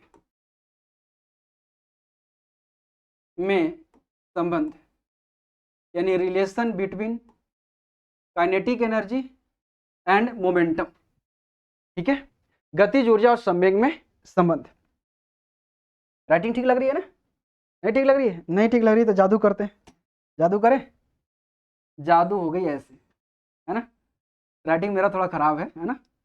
ये हो गई जादू, यहाँ पे लिखा है स्मार्ट राइटिंग, इसको मारेंगे ऐसे तो ए हो गई, है ना।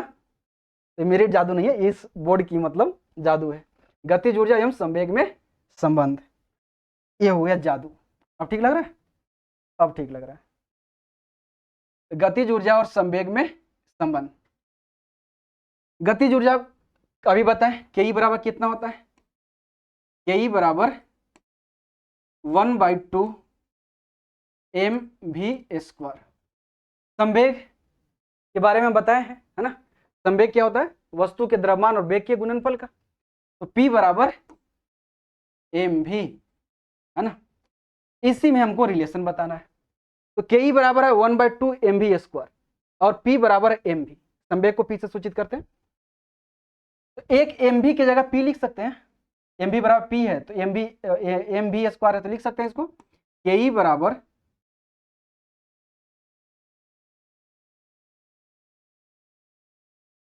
बराबर यानी काइनेटिक एनर्जी बराबर 1/2 mv की जगह हम P लिख दिए और एक भी बच गया तो एक भी लिख दिए। अब इसमें क्या करेंगे कि m से गुना कर देंगे और m से भागा दे देंगे, यानी उतने से गुना किया उतने से भाग गया। ठीक है, कोई दिक्कत नहीं है। तो के बराबर क्या हो जाएगा? के बराबर हो जाएगा 1/2 P, एक और P मिल जाएगा, इस mv के बराबर भी P लिख सकते हैं तो P² आ जाएगा, P² बटे m, यानी के बराबर P² बटे 2m। यही है गतिज ऊर्जा और संवेग में संबंध। के बराबर P² बटे 2m। द्रव्यमान को कांस्टेंट माने, द्रव्यमान तो कांस्टेंट ही रहता है। जैसे मेरा द्रव्यमान है, हम दौड़ रहे हैं तो 5 मीटर की स्पीड से दौड़ रहे हैं, फिर 10 से दौड़ेंगे, द्रव्यमान तो कांस्टेंट ही रहता है। इस द्रव्यमान को यदि यहाँ पे कांस्टेंट मानते तो के जो होगा प्रोपोर्शनल होगा P² के, यानी संवेग गतिज ऊर्जा संवेग के वर्ग के समानुपाती होता है ना? यानी के बराबर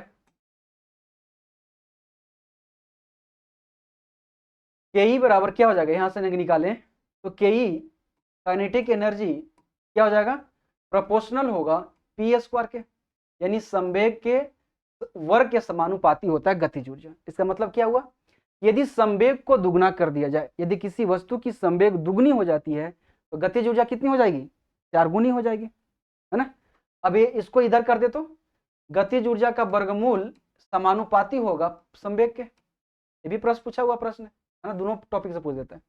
पूछ जाएगा कि किसी वस्तु की गतिज ऊर्जा 16 गुनी हो गई तो उसका संवेग कितना गुना होगा? तो 16 का वर्गमूल कर देंगे तो संवेग 4 गुनी।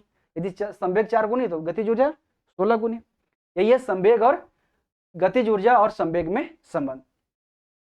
अब हम बात करेंगे कार्य ऊर्जा प्रमेय। अब स्थितिज ऊर्जा जो बच गया ए पोटेंशियल एनर्जी, इस पर हम बात करेंगे, अभी तुरंत बात करेंगे, लेकिन इस पे बात करने से पहले हम बात कर लें कार्य ऊर्जा प्रमेय पे। ठीक है, कार्य ऊर्जा प्रमेय पे, वर्क एनर्जी थ्योरम। ऐसा लग रहा है कि बहुत बड़ा हम चीज आपको समझाने जा रहा हूं, वर्क एनर्जी थ्योरम। ठीक है, नाम है इतना भारी भरकम, है कुछ नहीं। ठीक है, एकदम बच्चों वाली बात है। वर्क एनर्जी थ्योरम, कार्य ऊर्जा प्रमेय, कार्य ऊर्जा प्रमेय, वर्क एनर्जी थ्योरम। कार्य ऊर्जा प्रमेय क्या कहता है कि किसी वस्तु पर लगने वाले सभी बल द्वारा किया गया कार्य उस वस्तु की गतिज ऊर्जा में परिवर्तन के बराबर होता है। क्या बोल रहे हैं कि किसी वस्तु पर लगने वाले सभी बल द्वारा किया गया कार्य उस वस्तु की गतिज ऊर्जा में परिवर्तन के बराबर होता है। यानी कहना नाम यह है कि W बराबर, W क्या था? ऑल फोर्सेस, है ना, सभी बल द्वारा। W बराबर होगा change in kinetic energy. Kinetic energy change मतलब मान ले कि आरंभ में गतिज ऊर्जा था 50 और बाद में हो गया 100, तो कार्य कितना हो गया? अंतिम गतिज ऊर्जा माइनस आरंभिक गतिज ऊर्जा, है ना? अंतर तो ऐसे निकालेंगे ना, अंतिम माइनस आरंभिक, तो जो अंतर आएगा वही कार्य हो जाएगा। इसका मतलब क्या हुआ कि W बराबर काइनेटिक एनर्जी फाइनल यानी अंतिम गतिज ऊर्जा, kinetic energy final minus kinetic energy initial यानी आरंभिक। यही है कार्य का फॉर्मूला। तो हमारे पास कार्य निकालने के लिए दो फॉर्मूला आ गए। एक तो W बराबर Fs cos थीटा जब बल और विस्थापन दिया हो, लेकिन बल और विस्थापन नहीं दिया हुआ, उसमें वेग दिया हुआ है हो, जिसे अभी प्रश्न एक हम बता रहे थे ना कि कार्य ऊर्जा पर में बताएंगे तब हम प्रश्न बनाएंगे, वो वर्क का ही प्रश्न है। लेकिन उसको निकालने के लिए आपको ए फॉर्मूला की जरूरत पड़ेगी। W बराबर काइनेटिक एनर्जी यानी अंतिम गतिज ऊर्जा माइनस आरंभिक गतिज ऊर्जा। एक तो कार्य बराबर हम लोग पढ़ेंगे ही, W बराबर Fs cos थीटा, ठीक है। तो एक ए फॉर्मूला है, ठीक है, W बराबर Fs cos थीटा। एक हमारे पास आ गया W बराबर अंतिम गतिज ऊर्जा माइनस आरंभिक गतिज ऊर्जा। अब जो प्रश्न हम नहीं बना पाए थे वो प्रश्न को आराम से बना सकते हैं इस वर्क एनर्जी थ्योरम से। वो प्रश्न कौन था देख लेते हैं जो छोड़े थे हम लोग। हाँ यही प्रश्न था, चल यही है ना कि 4 kg द्रव्यमान की एक वस्तु क्षैतिज दिशा में 5 मीटर पर सेकंड की गति से बढ़ रही है ना, गति से बढ़ रही है 5 मीटर की। इसकी गति को 10 मीटर पर सेकंड तक बढ़ाने के लिए इस पर किया गया कार्य कितना होगा, ठीक है। मैंने मान लीजिए कि कोई क्या है वस्तु है, ठीक है, तो 5 मीटर की स्पीड से चल रही थी, उसको 10 मीटर स्पीड पर लाने के लिए कार्य करने पड़ेगा तब तो उसकी स्पीड बढ़ेगी ना। तो कितना कार्य किया गया, तो निकालने का क्या आसान तरीका है, अंतिम गतिज ऊर्जा माइनस आरंभिक गतिज ऊर्जा। तो देख लीजिए आरंभ में गतिज ऊर्जा कितना हो गया, ये आरंभिक हो गया, द्रव्यमान तो सब दोनों स्थिति में वही रहेगा। तो आरंभिक काइनेटिक एनर्जी अगर हम बात करें, kinetic energy initial, kinetic energy initial यानी आरंभिक क्या हो जाएगा 1/2 एम कितना है 4 kg। गतिज ऊर्जा निकालने के लिए क्या फॉर्मूला 1/2 mv²। एम कितना है 4 kg। भी कितना है आरंभ में, बे कितना है 5, तो 5 के स्क्वायर करेंगे तो 25, यही हो गया। तो 2 दूना 4, तो काटेंगे तो कितना 25, 25 दूना 50, ये हो गया 50। क्या होगा जूल में होगा, गतिज ऊर्जा जूल में ऊर्जा होगा। अब फाइनल एनर्जी की बात करें, अंतिम यानी काइनेटिक एनर्जी फाइनल कितना हो जाएगा 1/2 एम तो वही रहेगा, एम कितना है 4 kg, लेकिन बेग बढ़ा देना है 10 मीटर, तो 10 के स्क्वायर करेंगे तो 100, 2 दूना 4 यानी 200 जूल, ठीक है। अब यही तो है, तो वर्क बराबर क्या हो जाएगा, वर्क बराबर हमें अभी देखें कि जब बेग दिया हुआ उसमें उस संदर्भ में निकालना हो तो क्या होता है kinetic energy final minus kinetic energy initial. तो 200 माइनस 50 तो कितना लिख दे 150 जूल, है ना। 200 में से 50 घटा देंगे, देखिए तो ऑप्शन है ऑप्शन ए। ये तो W बराबर Fs cos थीटा से भी आसान है ना, अंतिम गतिज ऊर्जा माइनस आरंभिक गतिज ऊर्जा। ये थी कार्य ऊर्जा पर में। अब हम बात कर लें कहाँ पे, पोटेंशियल एनर्जी, है ना। उसके बाद हमारी एनर्जी टॉपिक समाप्त हो जाएगी, ठीक है। अब हम बात कर लेंगे पोटेंशियल एनर्जी के बारे में, स्थितिज ऊर्जा के बारे में। स्थितिज ऊर्जा क्या है, तो किसी वस्तु में उसकी स्थिति विशेष के कारण कार्य करने की जो क्षमता आ जाती है उसे हम स्थितिज ऊर्जा कहते हैं, इसे P से सूचित करते हैं। क्या बोल रहे हैं कि एक स्थिति विशेष के कारण कार्य करने की क्षमता आ जाए। जैसे धनुष तान के यदि कोई रखा हुआ है, ऐसे धनुष की डोरी को ऐसे तान लिया, ऐसे रखा हुआ है, तो क्या हुआ उसमें क्या है एनर्जी है, पोटेंशियल एनर्जी। जैसे उस तीर को छोड़ेगा, ऐसे धागा को छोड़ेगा, डोरी को छोड़ेगा, क्या हुआ तीर आगे निकल गया, जहां टारगेट होगा उस टारगेट को जाके भेज देगा। या फिर बचपन में तो क्या करते हैं रबड़ है ना, बचपन में जब बारात जाते थे है ना, ट्रैक्टर पर बैठ कर डाला में, है ना, और जाते थे तो मिठाई मिलता था खोना में, है ना, डब्बा में रबड़ लगा रहता था, है ना। तो क्या करते थे सारा बच्चा, कोई भी बच्चा रबड़ को फेंकेगा नहीं, रबड़ खोलेगा, मुस्कुराएगा, रबड़ को आराम से रखेगा पैकेट में। मैं भी वो करता था, आप भी किए होंगे, और आराम से खा लेगा मिठाई। और खोना को जो ढोंगा है, मतलब ढोंगा बोलते हैं उसको देहात में, है ना, शायद आपका मतलब जो पैकेट है उस पैकेट को भी नहीं फेंकेगा। और खाला के बाद उसके बाद कार्यक्रम बच्चे की शुरू होती है और रात भर चलती है, वो उसको मारेगा, वो उसको मारेगा। कैसे मारता है, रबड़ में क्या करेगा, उस खोना को फाड़ेगा, उसको बनाएगा गोली की तरह, और रबड़ में ऐसे लगाकर ऐसे टान के एक दूसरे को मारते हैं। तो जैसे ही आप इसमें टाने ऐसे, तो उसमें क्या आ गई पोटेंशियल एनर्जी, एक कार्य को अंजाम देने की उसमें क्या आ गई एनर्जी आ गई। लेकिन याद रखिएगा कि पोटेंशियल एनर्जी अपनी मूल रूप में किसी को नुकसान नहीं पहुंचाता है, यानी कार्य नहीं कर पाता है। जैसे मान लीजिए कि धनुष आप टान के ऐसे रखे हुए हैं, चाहे ये बच्चे वाला जो किए रबड़ ऐसे आप तान के रखे हुए हैं, तो यहाँ पे वो कार्य नहीं कर पा रहा है। लेकिन जैसे ही आप छोड़ेंगे तो पोटेंशियल एनर्जी काइनेटिक एनर्जी में बदलेगा और जाकर क्या करेगा, एक कार्य को अंजाम दे देगा, ठीक है। जैसे स्प्रिंग तना हुआ हो, रबड़ तना हुआ, उस समय क्या होता है पोटेंशियल एनर्जी होता है। बांध बनाकर इकट्ठा किया गया पानी में क्या होता है, पोटेंशियल एनर्जी होता है। तो स्थिति विशेष के कारण यदि कार्य करने की क्षमता आ जाए किसी में तो बोलेंगे कि उसमें क्या है, पोटेंशियल एनर्जी है। गुरुत्व बल के विरुद्ध, गुरुत्व बल के विरुद्ध, गुरुत्व बल कहाँ लगता है, नीचे की ओर, तो विरुद्ध में कहाँ जाएंगे, ऊपर की ओर। गुरुत्व बल के विरुद्ध स्थितिज ऊर्जा का व्यंजक होता है, गुरुत्व बल के विरुद्ध, यहाँ पे हेडिंग दे दें हम कि गुरुत्व बल के विरुद्ध, गुरुत्व बल के विरुद्ध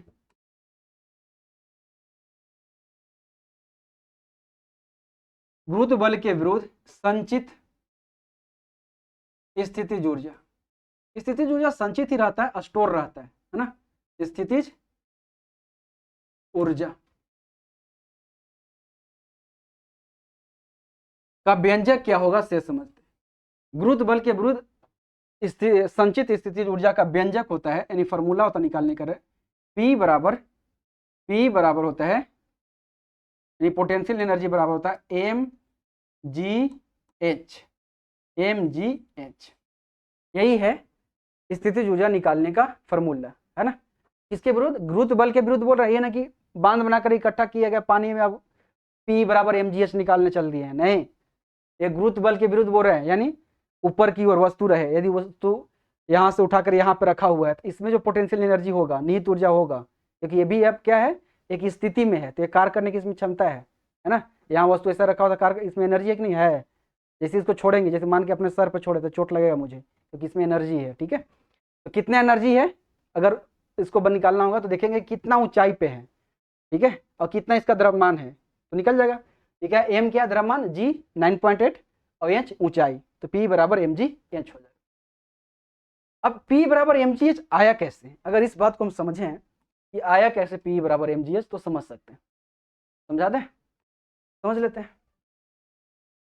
कि गुरुत्व बल के विरुद्ध है, तो मान ले कि एक सतह है, ठीक है, यहाँ पर वस्तु है, ठीक है, सतह पर मान ली कि इसका द्रव्यमान क्या है, m है, m द्रव्यमान की कोई वस्तु है, ठीक है। इस वस्तु को यहां से उठाकर हम लेके चले गए ऊपर की ओर, यहां से उठाकर, m साथ में नहीं आएगा, आएगा नहीं आएगा, नहीं आएगा, आएगा, रुक जाइए,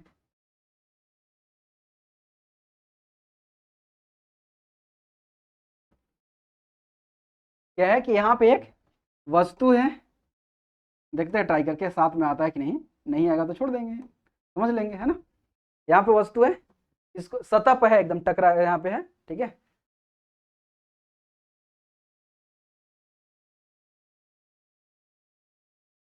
हाँ आएगी।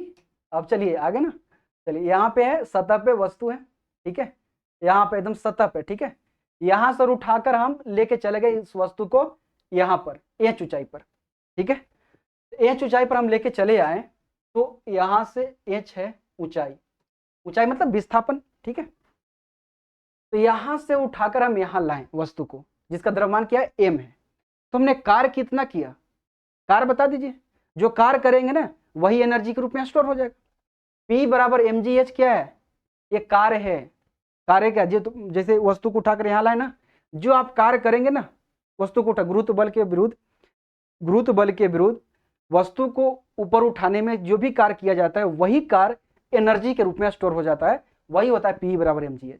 कैसे होता है समझते हैं, तो यहाँ से वस्तु को यहाँ उठा कर लाए, m द्रव्यमान की है, तो बल लगा कहाँ, इधर ऊपर की ओर, विस्थापन भी किया हुआ ऊपर की ओर, तो कार्य बराबर बल गुने विस्थापन, बल कितना लगा, वस्तु के भार के बराबर, वस्तु का भार कितना है, द्रव्यमान गुने गुरुत्वीय, तो द्रव्यमान m है तो उसमें g से गुना करेंगे तो mg है, तो बल लगा हमारे पास mg, तो W बराबर क्या हो जाएगा, W बराबर हो जाएगा कार्य बराबर बल गुने विस्थापन, तो हमने बल लगाया mg और विस्थापन हुआ h, तो यही है ये जो हम कार्य किए ना, यही कार्य स्टोर हो गया एनर्जी के रूप में, है ना। तो गुरुत्व बल के विरुद्ध किया गया कार्य उस वस्तु में एनर्जी के रूप में स्टोर हो जाता है, निहित हो जाता है संचित ऊर्जा के रूप में, यही है P बराबर mgh, कुछ नहीं है, जो आप कार्य किए वही एनर्जी के रूप में स्टोर हो गया।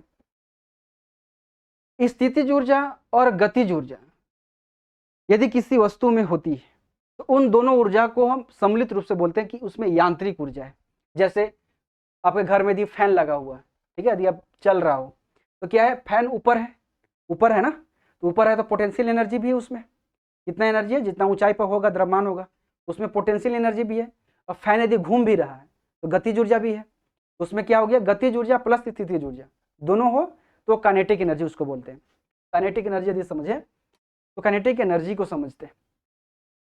यांत्रिक ऊर्जा क्या है, वही है, यांत्रिक ऊर्जा अलग नहीं बल्कि गतिज ऊर्जा और स्थितिज ऊर्जा का योग है यांत्रिक ऊर्जा, यानी मैकेनिकल एनर्जी। यांत्रिक ऊर्जा मैकेनिकल एनर्जी, किसी वस्तु की यांत्रिक ऊर्जा उस वस्तु की गतिज ऊर्जा और स्थितिज ऊर्जा का योग होता है, ठीक है। यानी मैकेनिकल एनर्जी होता है के बराबर के प्लस पीई बराबर एम ई, यानी गतिज ऊर्जा प्लस स्थितिज ऊर्जा इक्वल टू यांत्रिक ऊर्जा, ठीक है। याद रखिएगा, ये बार बार प्रश्न पूछता है ना, या बोल सकते हैं कि गतिज ऊर्जा और स्थितिज ऊर्जा यांत्रिक ऊर्जा के दो प्रकार हैं।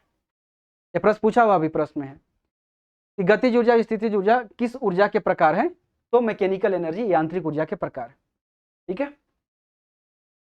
गतिज ऊर्जा और स्थितिज ऊर्जा के योग से मैकेनिकल एनर्जी, उसको संयुक्त रूप से मैकेनिकल एनर्जी बोलते हैं। जो मैकेनिकल एनर्जी होती है, वस्तु की जो यांत्रिक ऊर्जा होती है, वह हमेशा नियत रहती है, कांस्टेंट रहती है, ये बदलती नहीं है। एमई जो होता है हमेशा नियत रहता है, कांस्टेंट रहता है, नियत यानी कांस्टेंट, कांस्टेंट रहता है, नियत रहता है।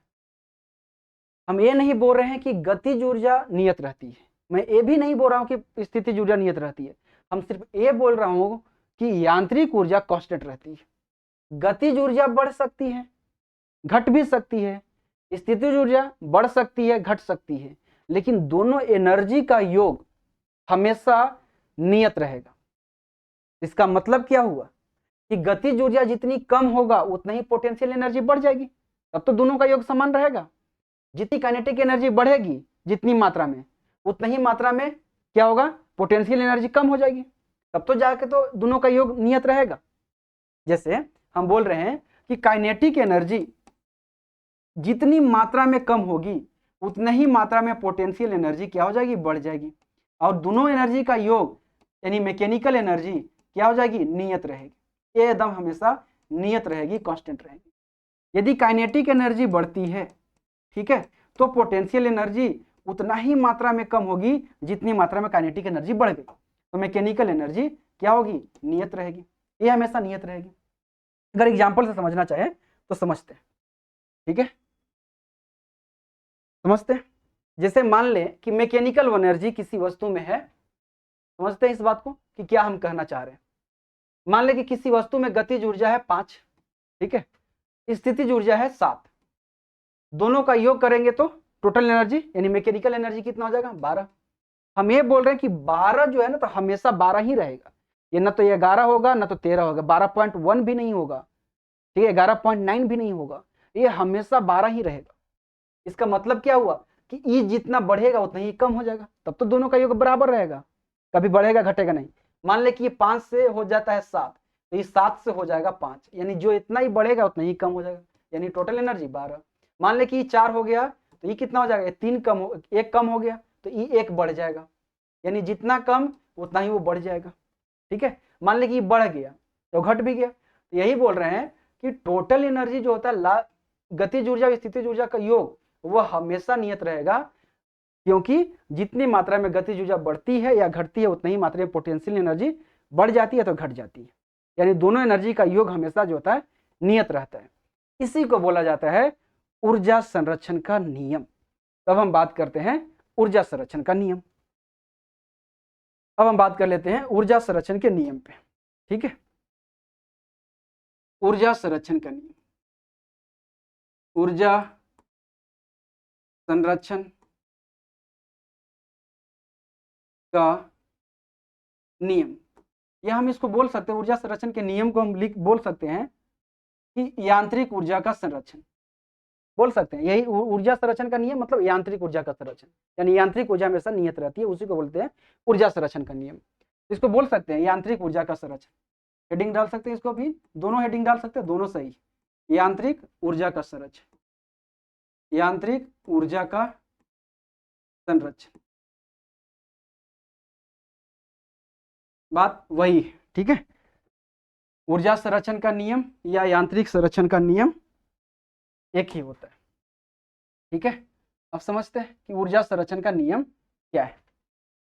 ऊर्जा संरक्षण का नियम कहता है कि ऊर्जा का न तो निर्माण होता है और न ही विनाश होता है। ऊर्जा केवल एक रूप से दूसरे रूप में रूपांतरित हो सकती है।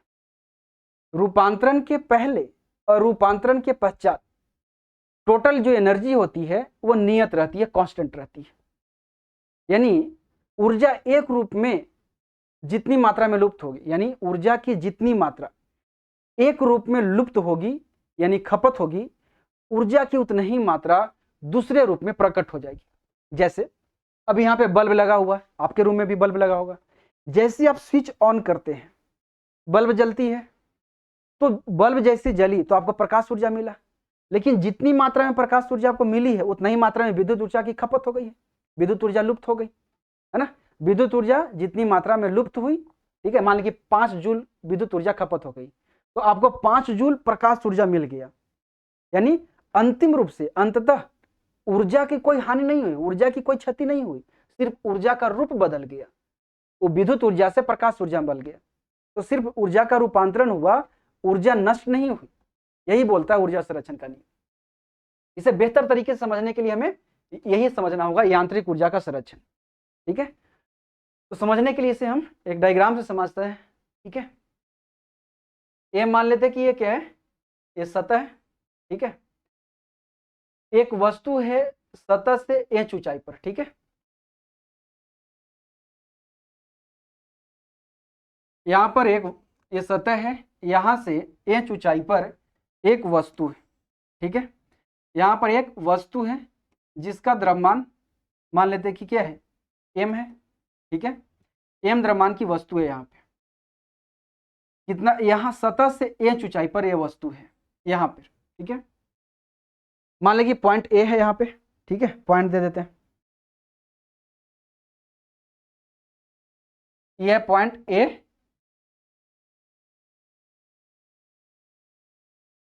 Point A, point B, point C, point D, ठीक है। अब समझते हैं ये point A, point B, point C और पॉइंट D, ठीक है। पॉइंट A पर है ना, यहां पर वस्तु है अभी, ठीक है, यहां पर वस्तु है, स्थिर है अभी, वहां मान लीजिए पकड़े हुए हैं, वहां पे रखा हुआ है।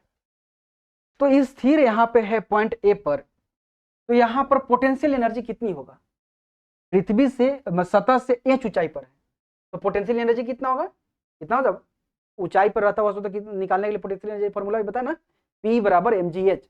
तो यहाँ पर यानी पॉइंट A पर पोटेंशियल एनर्जी कितना होगा, mgh होगा, mgh होगा।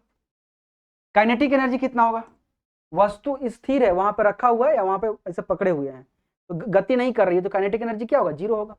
तो यहाँ पॉइंट A पर काइनेटिक एनर्जी क्या होगा, 0 होगी, ठीक है। तो टोटल एनर्जी की अगर हम बात करें, टोटल एनर्जी यानी potential energy plus kinetic energy कितना हो जाएगा, P बराबर mgh, वो 0 है, तो टोटल एनर्जी भी mgh ही रहेगा।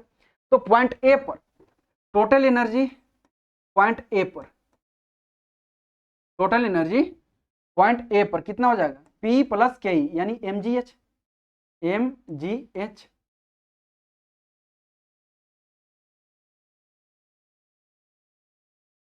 mgh, यही होगा पॉइंट A पर। अब क्या है कि वस्तु को पॉइंट A से स्वतंत्र रूप से छोड़ दिया जाता है, ठीक है। जैसी वस्तु को स्वतंत्र रूप से छोड़ा गया, वस्तु नीचे की ओर आएगी, ठीक है। जैसे जैसे वस्तु नीचे आएगी उसकी ऊंचाई क्या होगी, कम होगी। ऊंचाई कम होगी तो पोटेंशियल एनर्जी कम होगी या बढ़ेगी, कम होगी, क्योंकि P बराबर mgh है। h जैसे जैसे कम होगा तो पोटेंशियल एनर्जी कम होगा, और जैसे जैसे वस्तु नीचे आएगी तो उसका वेग बढ़ेगा। क्यों बढ़ेगा? कि जैसे जैसे वस्तु नीचे आएगा गुरुत्वाकर्षण बल और लगेगा, उसकी वेग बढ़ते जाएगा। तो जैसे जैसे वस्तु अगर यहाँ से छोड़ा जाए तो वस्तु जैसे जैसे नीचे आएगी तो उसकी पोटेंशियल एनर्जी क्या होते जाएगी? उसकी पोटेंशियल एनर्जी कम होते जाएगी और काइनेटिक एनर्जी बढ़ते जाएगी। और अनुपात क्या होगा? जिस अनुपात में पोटेंशियल एनर्जी कम होगा उसी अनुपात में काइनेटिक एनर्जी बढ़ेगा। अभी बात ये थे कि जितना पोटेंशियल एनर्जी बढ़ती है उतना ही काइनेटिक एनर्जी घटती है और टोटल एनर्जी नियत रहती है। ठीक है, तो जैसे जैसे वस्तु नीचे आएगी तो पोटेंशियल एनर्जी कम होगा और काइनेटिक एनर्जी क्या होगा? बढ़ेगा। एक पॉइंट को आप याद रखिएगा, यहाँ पे हम आपको बता देते हैं कि दो एनर्जी की हम बात कर रहे हैं। ठीक है, एनर्जी दो ही बात कर रहे हैं, पोटेंशियल एनर्जी और काइनेटिक एनर्जी। पी बराबर होता है हमारे पास क्या है? mgh है, mgh है ना, पी बराबर, और के बराबर 1/2 mv²। पी बराबर होता है mgh। ठीक है, तो पी बराबर है mgh। ठीक है, तो पोटेंशियल एनर्जी जो होता है ऊंचाई के बढ़ने से बढ़ता है और घटने से घटता है, यानी पोटेंशियल एनर्जी ऊंचाई में बदलाव के साथ बदलता है। याद रखिएगा कि h जब बढ़ेगा यानी ऊंचाई बढ़ेगा तो पोटेंशियल एनर्जी क्या होगी? बढ़ेगी। यदि h क्या हो, यदि h क्या हो जाए? कम। यदि h कम हो जाए तो पोटेंशियल एनर्जी क्या हो जाएगी? कम हो जाएगी। याद रखिएगा, ये प्रश्न पूछा हुआ प्रश्न है। ठीक है, ऐसे पूछा हुआ बता रहे हैं। और काइनेटिक एनर्जी क्या होता है? काइनेटिक एनर्जी बराबर 1/2 mv²।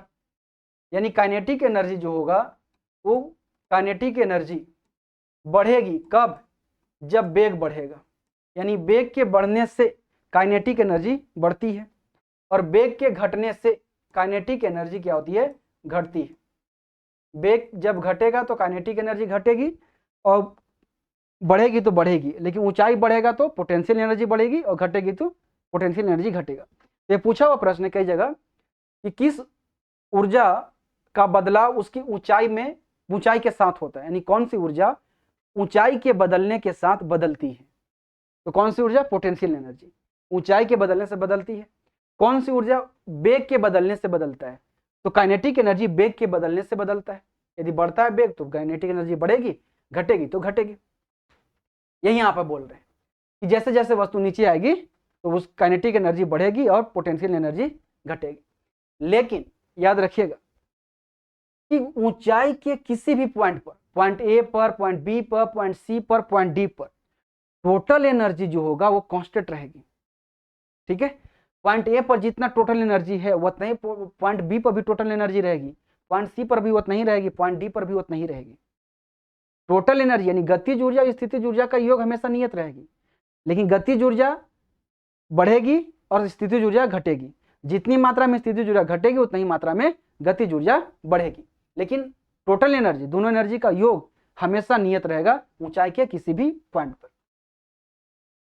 नहीं समझ पा रहे हैं तो ऐसा समझ सकते हैं कि एक मतलब एग्जाम्पल से समझा दे, है ना, बात ज़्यादा स्पष्ट हो जाएगा तो ज़्यादा अच्छा हो जाएगा। जैसे हम बनाम का नाम ए है कि यही है, यही पॉइंट ले लेते हैं। ठीक है, ऊंचाई पे है, वस्तु है, point A, point B, point C और पॉइंट डी है। ठीक है, पॉइंट डी क्या है? वह सतह पर टकराने से ठीक पहले जहां ऊंचाई जो है 0 हो जाए वो पॉइंट है। यहाँ पे मान लेते हैं कि पॉइंट ए पर, सपोज मान लेते हैं कि पॉइंट ए पर स्थितिज ऊर्जा जो था कितना मान ले कि द्रव्यमान m था, द्रव्यमान मान लेते वस्तु का कितना मान ले, P बराबर mgh होता है, द्रव्यमान मान लेते कि वस्तु का 10 kg था। ठीक है, तो पॉइंट ए पर पोटेंशियल एनर्जी कितना हो जाएगा? P बराबर कितना हो जाएगा? और ऊंचाई मान लेते हैं कि 5, मान लेते हैं 5 ऊंचाई पर, 5 मीटर की ऊंचाई पर, और द्रव्यमान है 10, तो P कितना हो जाएगा यहाँ पे पॉइंट ए पर? 10 गुने 5 और G 10 ले लेते हैं उसका भी, यानी mgh होता है ना, द्रव्यमान है 10, G का मान होता है 10, 9.8, और यहाँ पे हम 10 ले रहे हैं, तो 10 गुने 10 और 5 यानी 500 जूल। काइनेटिक एनर्जी कितना होगा यहाँ पे पॉइंट ए पर? गति नहीं कर रहा है तो 0, यानी टोटल एनर्जी कितना हो जाएगा? टोटल एनर्जी कितना हो जाएगा? 500 प्लस 0, 500 यहाँ पर पॉइंट ए पर।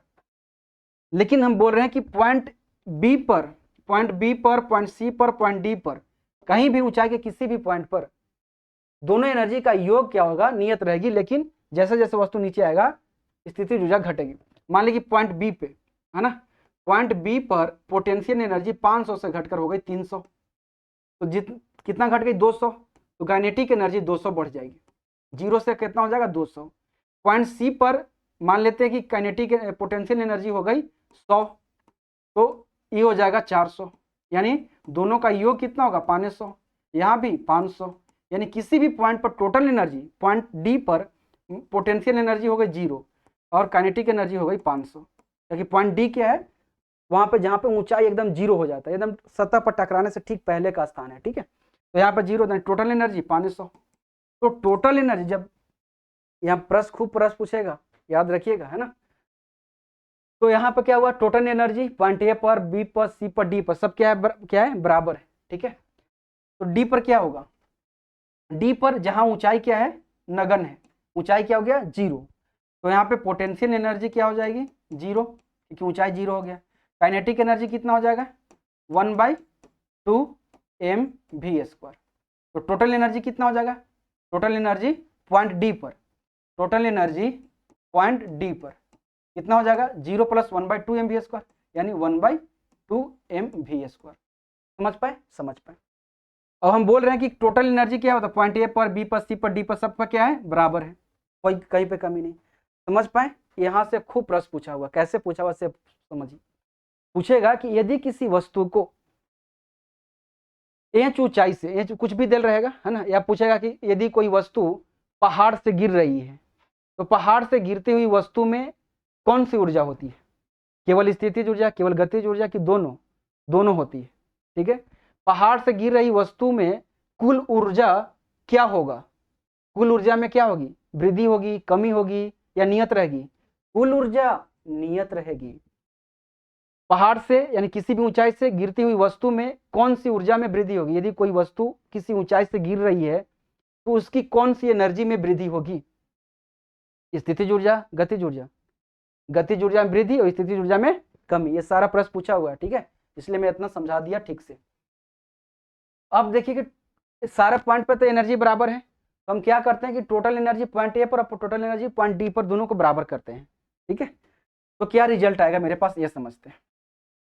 टोटल एनर्जी पॉइंट ए पर और टोटल एनर्जी पॉइंट डी पर, यानी टोटल एनर्जी, नेक्स्ट ले लेते हैं, total energy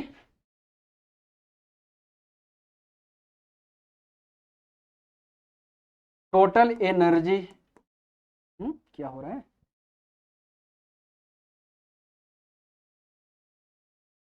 total energy point A पर, ठीक है, कितना है equal to total energy point D पर, है ना, दोनों को बराबर करते हैं, सारे बराबर है, टोटल एनर्जी पॉइंट ए पर, बी पर, सी पर, डी पर सब पर बराबर है। हम ए ऊपर वाला और नीचे वाला दोनों को बराबर कर रहे हैं। तो टोटल एनर्जी पॉइंट ए पर क्या था mgh, टोटल एनर्जी डी पर कितना था 1/2 mv², यही था। अब इसको और इसको हम काटेंगे तो क्या बचेगा, इधर आ जाए तो v² बराबर क्या आ जाएगा 2gh, तो v बराबर क्या आ जाएगा मेरे पास √2gh। ये क्या है कि यदि किसी वस्तु को किसी भी ऊंचाई, जो भी ऊंचाई दे रहेगा एग्जाम में, है ना, यदि किसी वस्तु को इंच ऊंचाई से गिराई जाए तो सतह पर टकराने से ठीक पहले एकदम थोड़ी सी एकदम बचेगा, तब वहां पर वस्तु का वेग कितना होगा। अगर ऐसा प्रश्न रहेगा तो उसको निकालने के लिए फॉर्मूला है √2gh, है ना। मान लीजिए कि 5 मीटर की ऊंचाई से कोई वस्तु को गिराया जाए, ठीक है, तो 5 मीटर के गिराया जाए तो √2gh, जी का मान पता है 9.8 या समानता 10 लेके बनाया जाता है, तो 2 × 10 × 5, तो 10 दूना 20, 5 50 100, तो 10 100 का वर्गमूल 5, तो वेग कितना होगा 5 मीटर पर सेकेंड। याद रखिएगा √2gh क्या है कि किसी वस्तु को स्वतंत्र रूप से गिराने पर जब वो वस्तु सतह से टकराने वाली होती है तो वहां पर मैक्सिमम उसका वेग होता है, और वो मैक्सिमम वेग कितना होता है √2gh होता है। ऊर्जा के बारे में हम पूरी जानकारी ले लिए, गतिज ऊर्जा, स्थितिज ऊर्जा, कार्य ऊर्जा पर में सब बात कर लिया। अब थोड़ा सा हम ये बात देख लें, जब जो बोल रहे थे कि ऊर्जा जो होता है रूपांतरित होती है, एक रूप से दूसरे रूप में। लेकिन ऊर्जा रूपांतरित होने के लिए उपकरण की जरूरत होती है। जैसे बल्ब लगा है, बल्ब है तब जाके विद्युत ऊर्जा प्रकाश ऊर्जा में बदल रही है। यदि बल्ब नहीं होता तो विद्युत ऊर्जा प्रकाश ऊर्जा में नहीं बदलती, है ना। तो ऊर्जा का रूपांतरण होने के लिए उपकरण की जरूरत पड़ती है, ठीक है।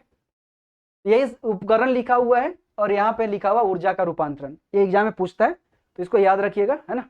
जैसे सौर सेल है तो ये प्रकाश ऊर्जा को विद्युत ऊर्जा में बदल देता है, डायनेमो है तो यांत्रिक ऊर्जा को विद्युत ऊर्जा में, माइक्रोफोन है जैसे ये लगा हुआ मेरे यहाँ पे तो क्या करता है, ध्वनि ऊर्जा को विद्युत ऊर्जा में बदल देता है, विद्युत ऊर्जा में बदलता है और जाको रिसीवर को देता है, फिर रिसीवर दे देता है स्पीकर को, है ना, स्पीकर देता है, स्पीकर फिर उस विद्युत ऊर्जा को ध्वनि ऊर्जा में बदल देता है। तो याद रखिएगा कौन ऊर्जा किस में बदलता है या पूछ देता है एग्जाम। तो एनर्जी के बारे में हम पूरी जानकारी ले लिए, तो अब एनर्जी के बारे में कुछ एक आध प्रश्न पूछा हुआ उस पर देख लेते हैं, है ना, तो बात क्लियर हो जाएगी। और तो प्रश्न देख ले, उसके बाद हम शक्ति पर बात करेंगे।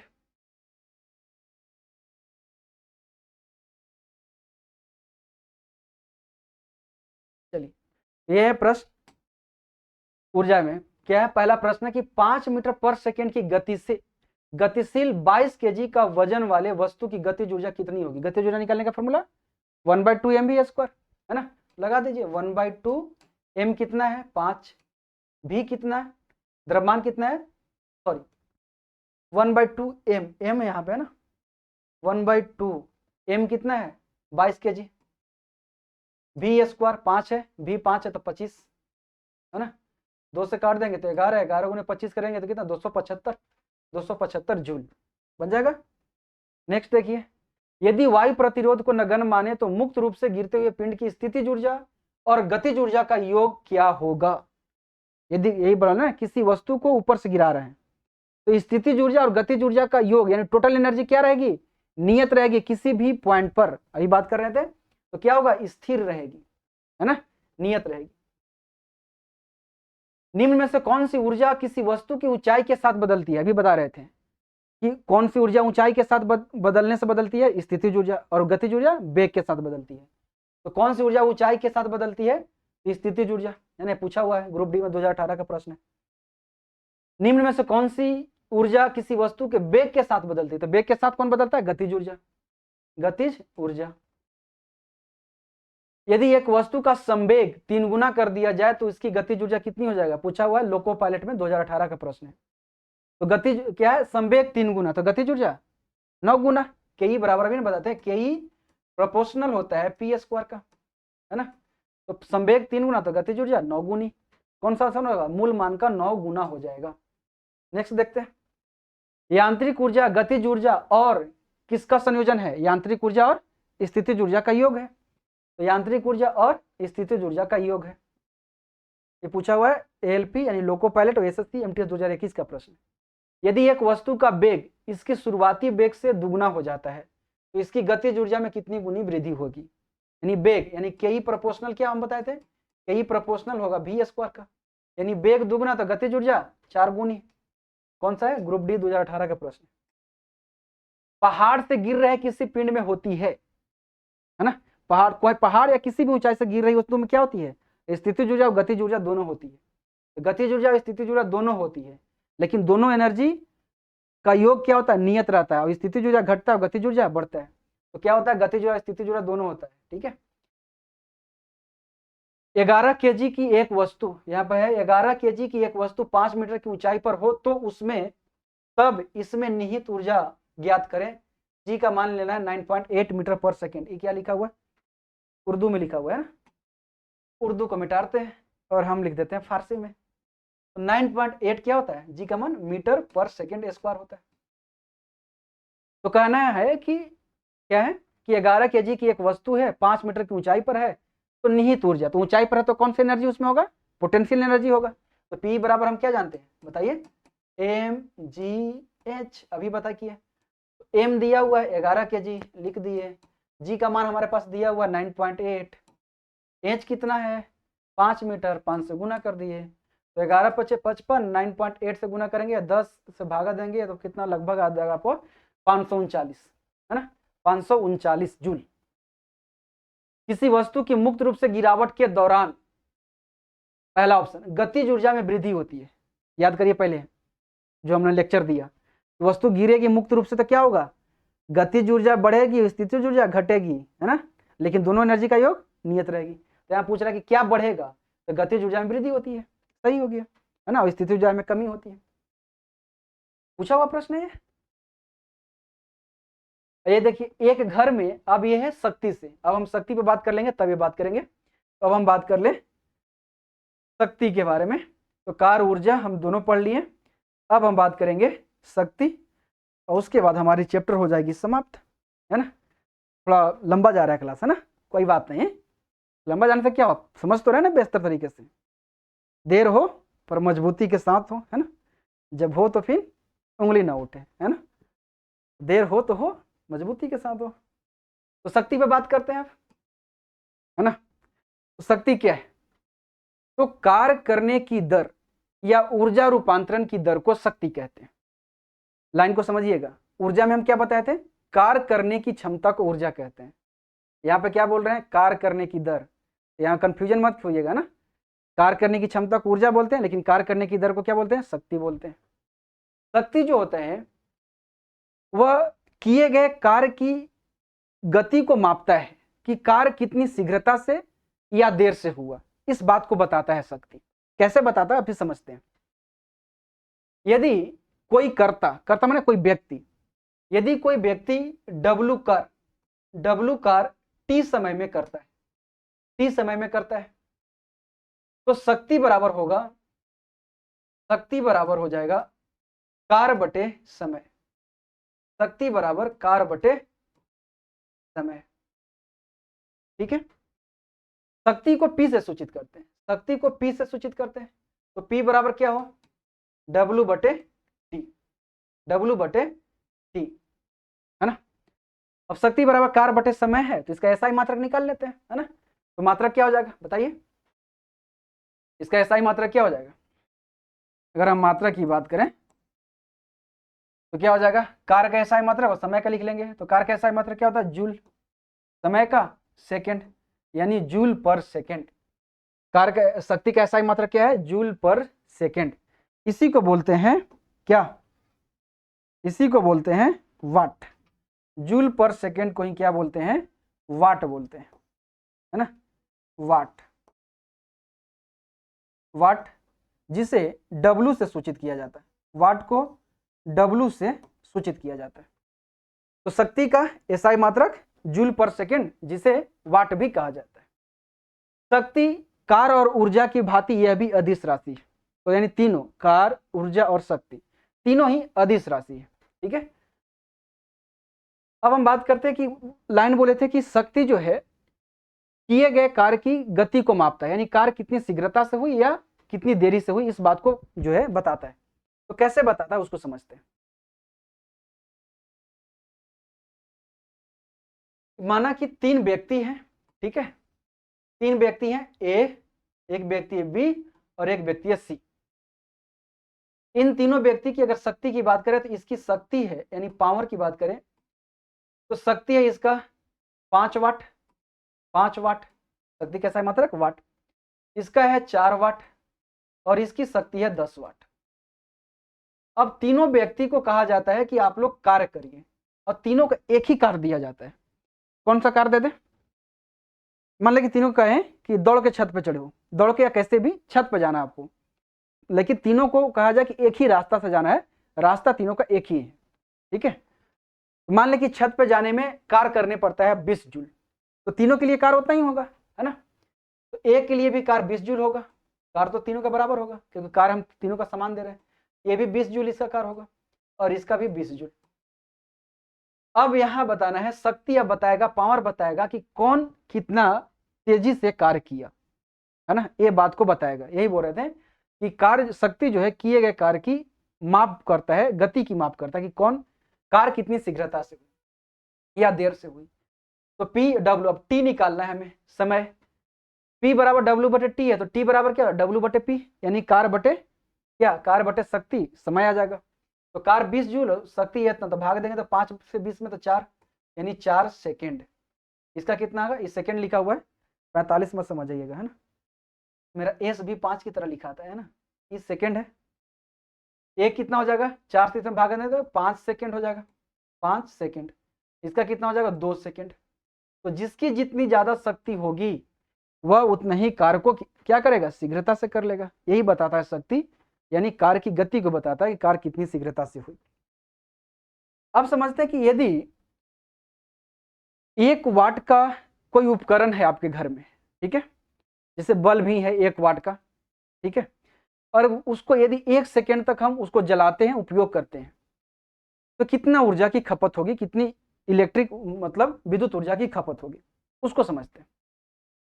यानी 1 वाट सेकेंड, ठीक है, इसका मतलब हुआ कि 1 वाट बल्ब को आप 1 सेकेंड तक जलाते हैं, ठीक है, उपयोग करते हैं, तो कितना जूल खपत होगा, विद्युत ऊर्जा की कितनी खपत होगी।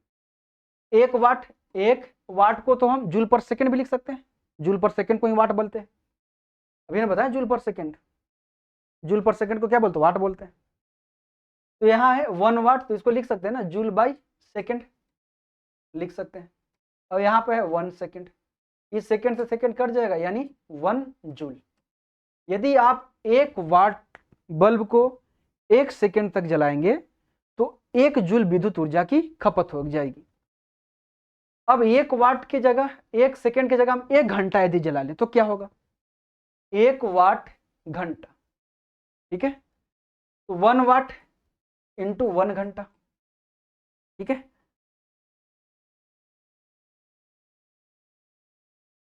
एक वाट चली 1 घंटा तक। 1 वाट घंटा को हम सेकेंड में बदलेंगे क्योंकि शक्ति जूल पर सेकेंड होता है, ठीक है, तो कितना होगा 3600 सेकेंड। तो कितना हो जाएगा, एनर्जी कितना हो जाएगा 3600 जूल। यदि 1 वाट को यदि आप 1 सेकेंड तक जलाएंगे तो 1 जूल, यदि 1 घंटा तक उसको उपयोग करेंगे तो 3600 जूल विद्युत ऊर्जा की खपत होगी। अब 1 वाट की जगह हम 1000 वाट ले लें, यानी 1 किलो वाट घंटा, 1 किलो वाट घंटा, किलो वाट मतलब होता है 1000, है ना, लिखना चाहे तो एक यहाँ पे नोट करके लिख ले, 1 किलो वाट बराबर होता है 1000, 1 किलो वाट बराबर होता है 1000 वाट, 1 किलो बराबर 1 किलो वाट बराबर 1000 वाट। यहाँ पे 1 किलो वाट घंटा है, इसका मतलब हुआ क्या मतलब हुआ, 1000 वाट, 1000 वाट का बल्ब 1 घंटा यानी 3600,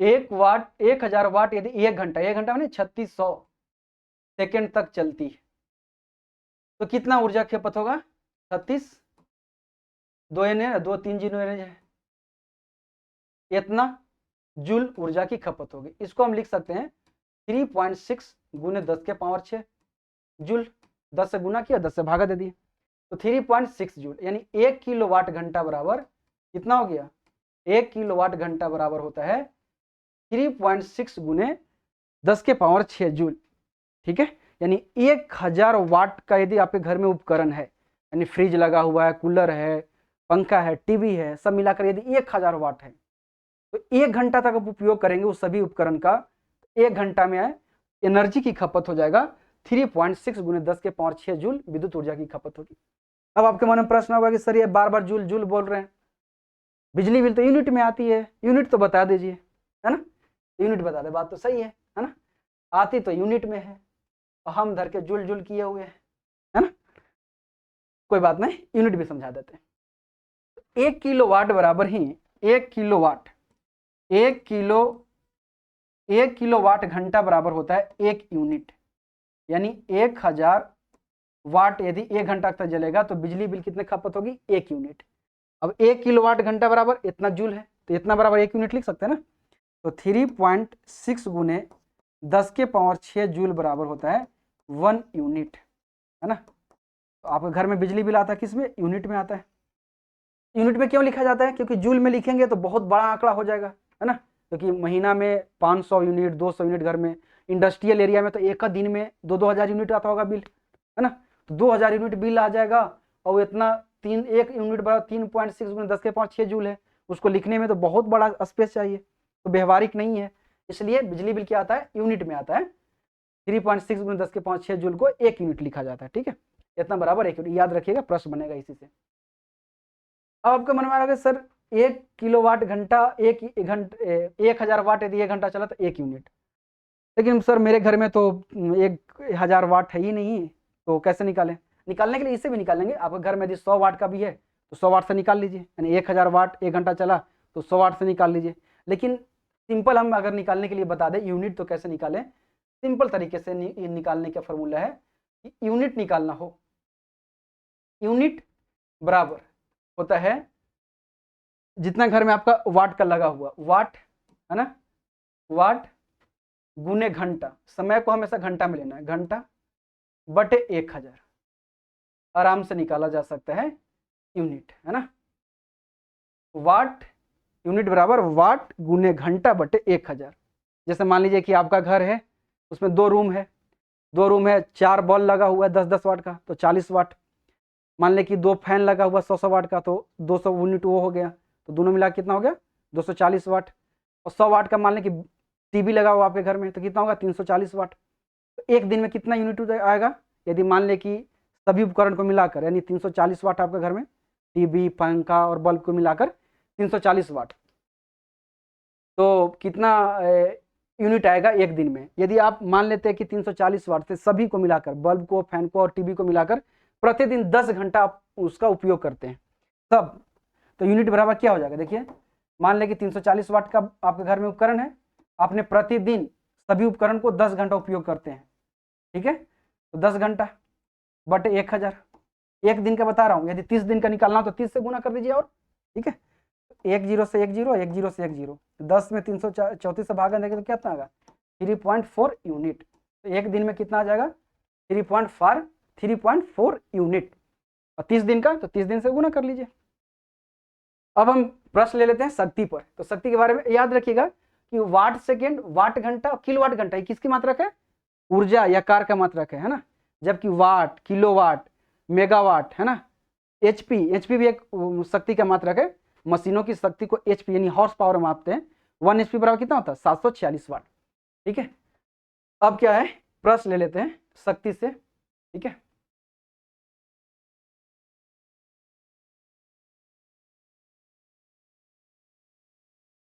चलिए यह प्रश्न है, बनाइए।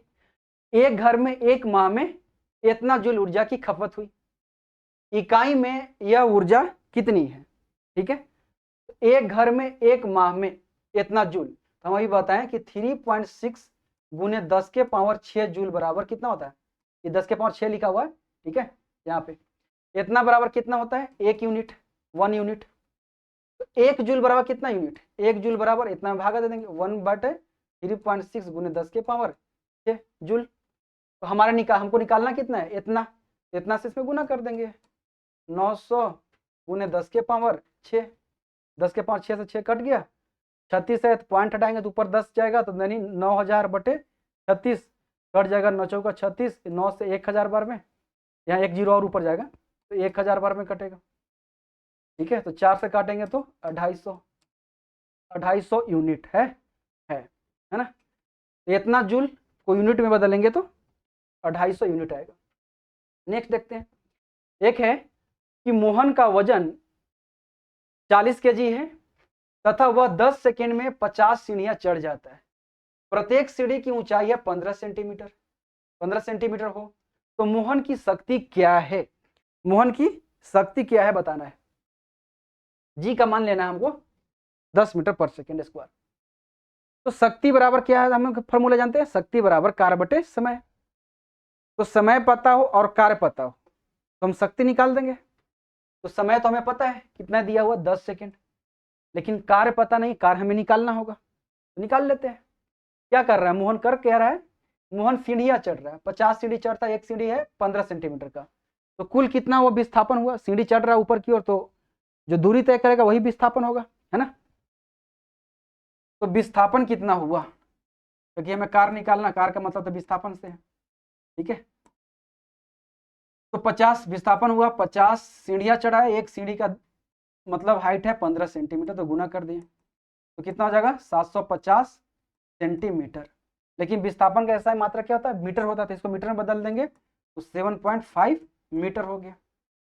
बल कितना लगाया, अब बल मोहन चढ़ने के लिए बल कितना लगाएगा बताइए, बल कितना लगाएगा जितना उसका भार है, पैर को उठाने के लिए कितना हमें बल लगाना होगा जितना उसका भार है। भार कितना होगा 40 kg का है तो उसका भार कितना होगा, उसमें 10 से गुना करेंगे, 10 दिया भी है जी का मान, भार बराबर द्रव्यमान गुणे गुरुत्वीय त्वरण, तो बल कितना हो जाएगा 40 गुने 10 यानी 400 न्यूटन, 400 न्यूटन। तो कार क्या हो जाएगा, कार बराबर बल गुने विस्थापन, क्योंकि ऊपर की ओर चढ़ रहा है तो बल भी ऊपर की ओर लगा रहा है, विस्थापन भी ऊपर की ओर हो रहा है, तो बल गुने विस्थापन सीधे हो जाएगा। तो विस्थापन है इतना, बल इतना, तो 400 गुने 7.5 ये हो गया उसका कार। समय हमें पता है तो शक्ति निकाल दीजिए, शक्ति बराबर कार बटे समय, तो आराम से निकल जाएगा।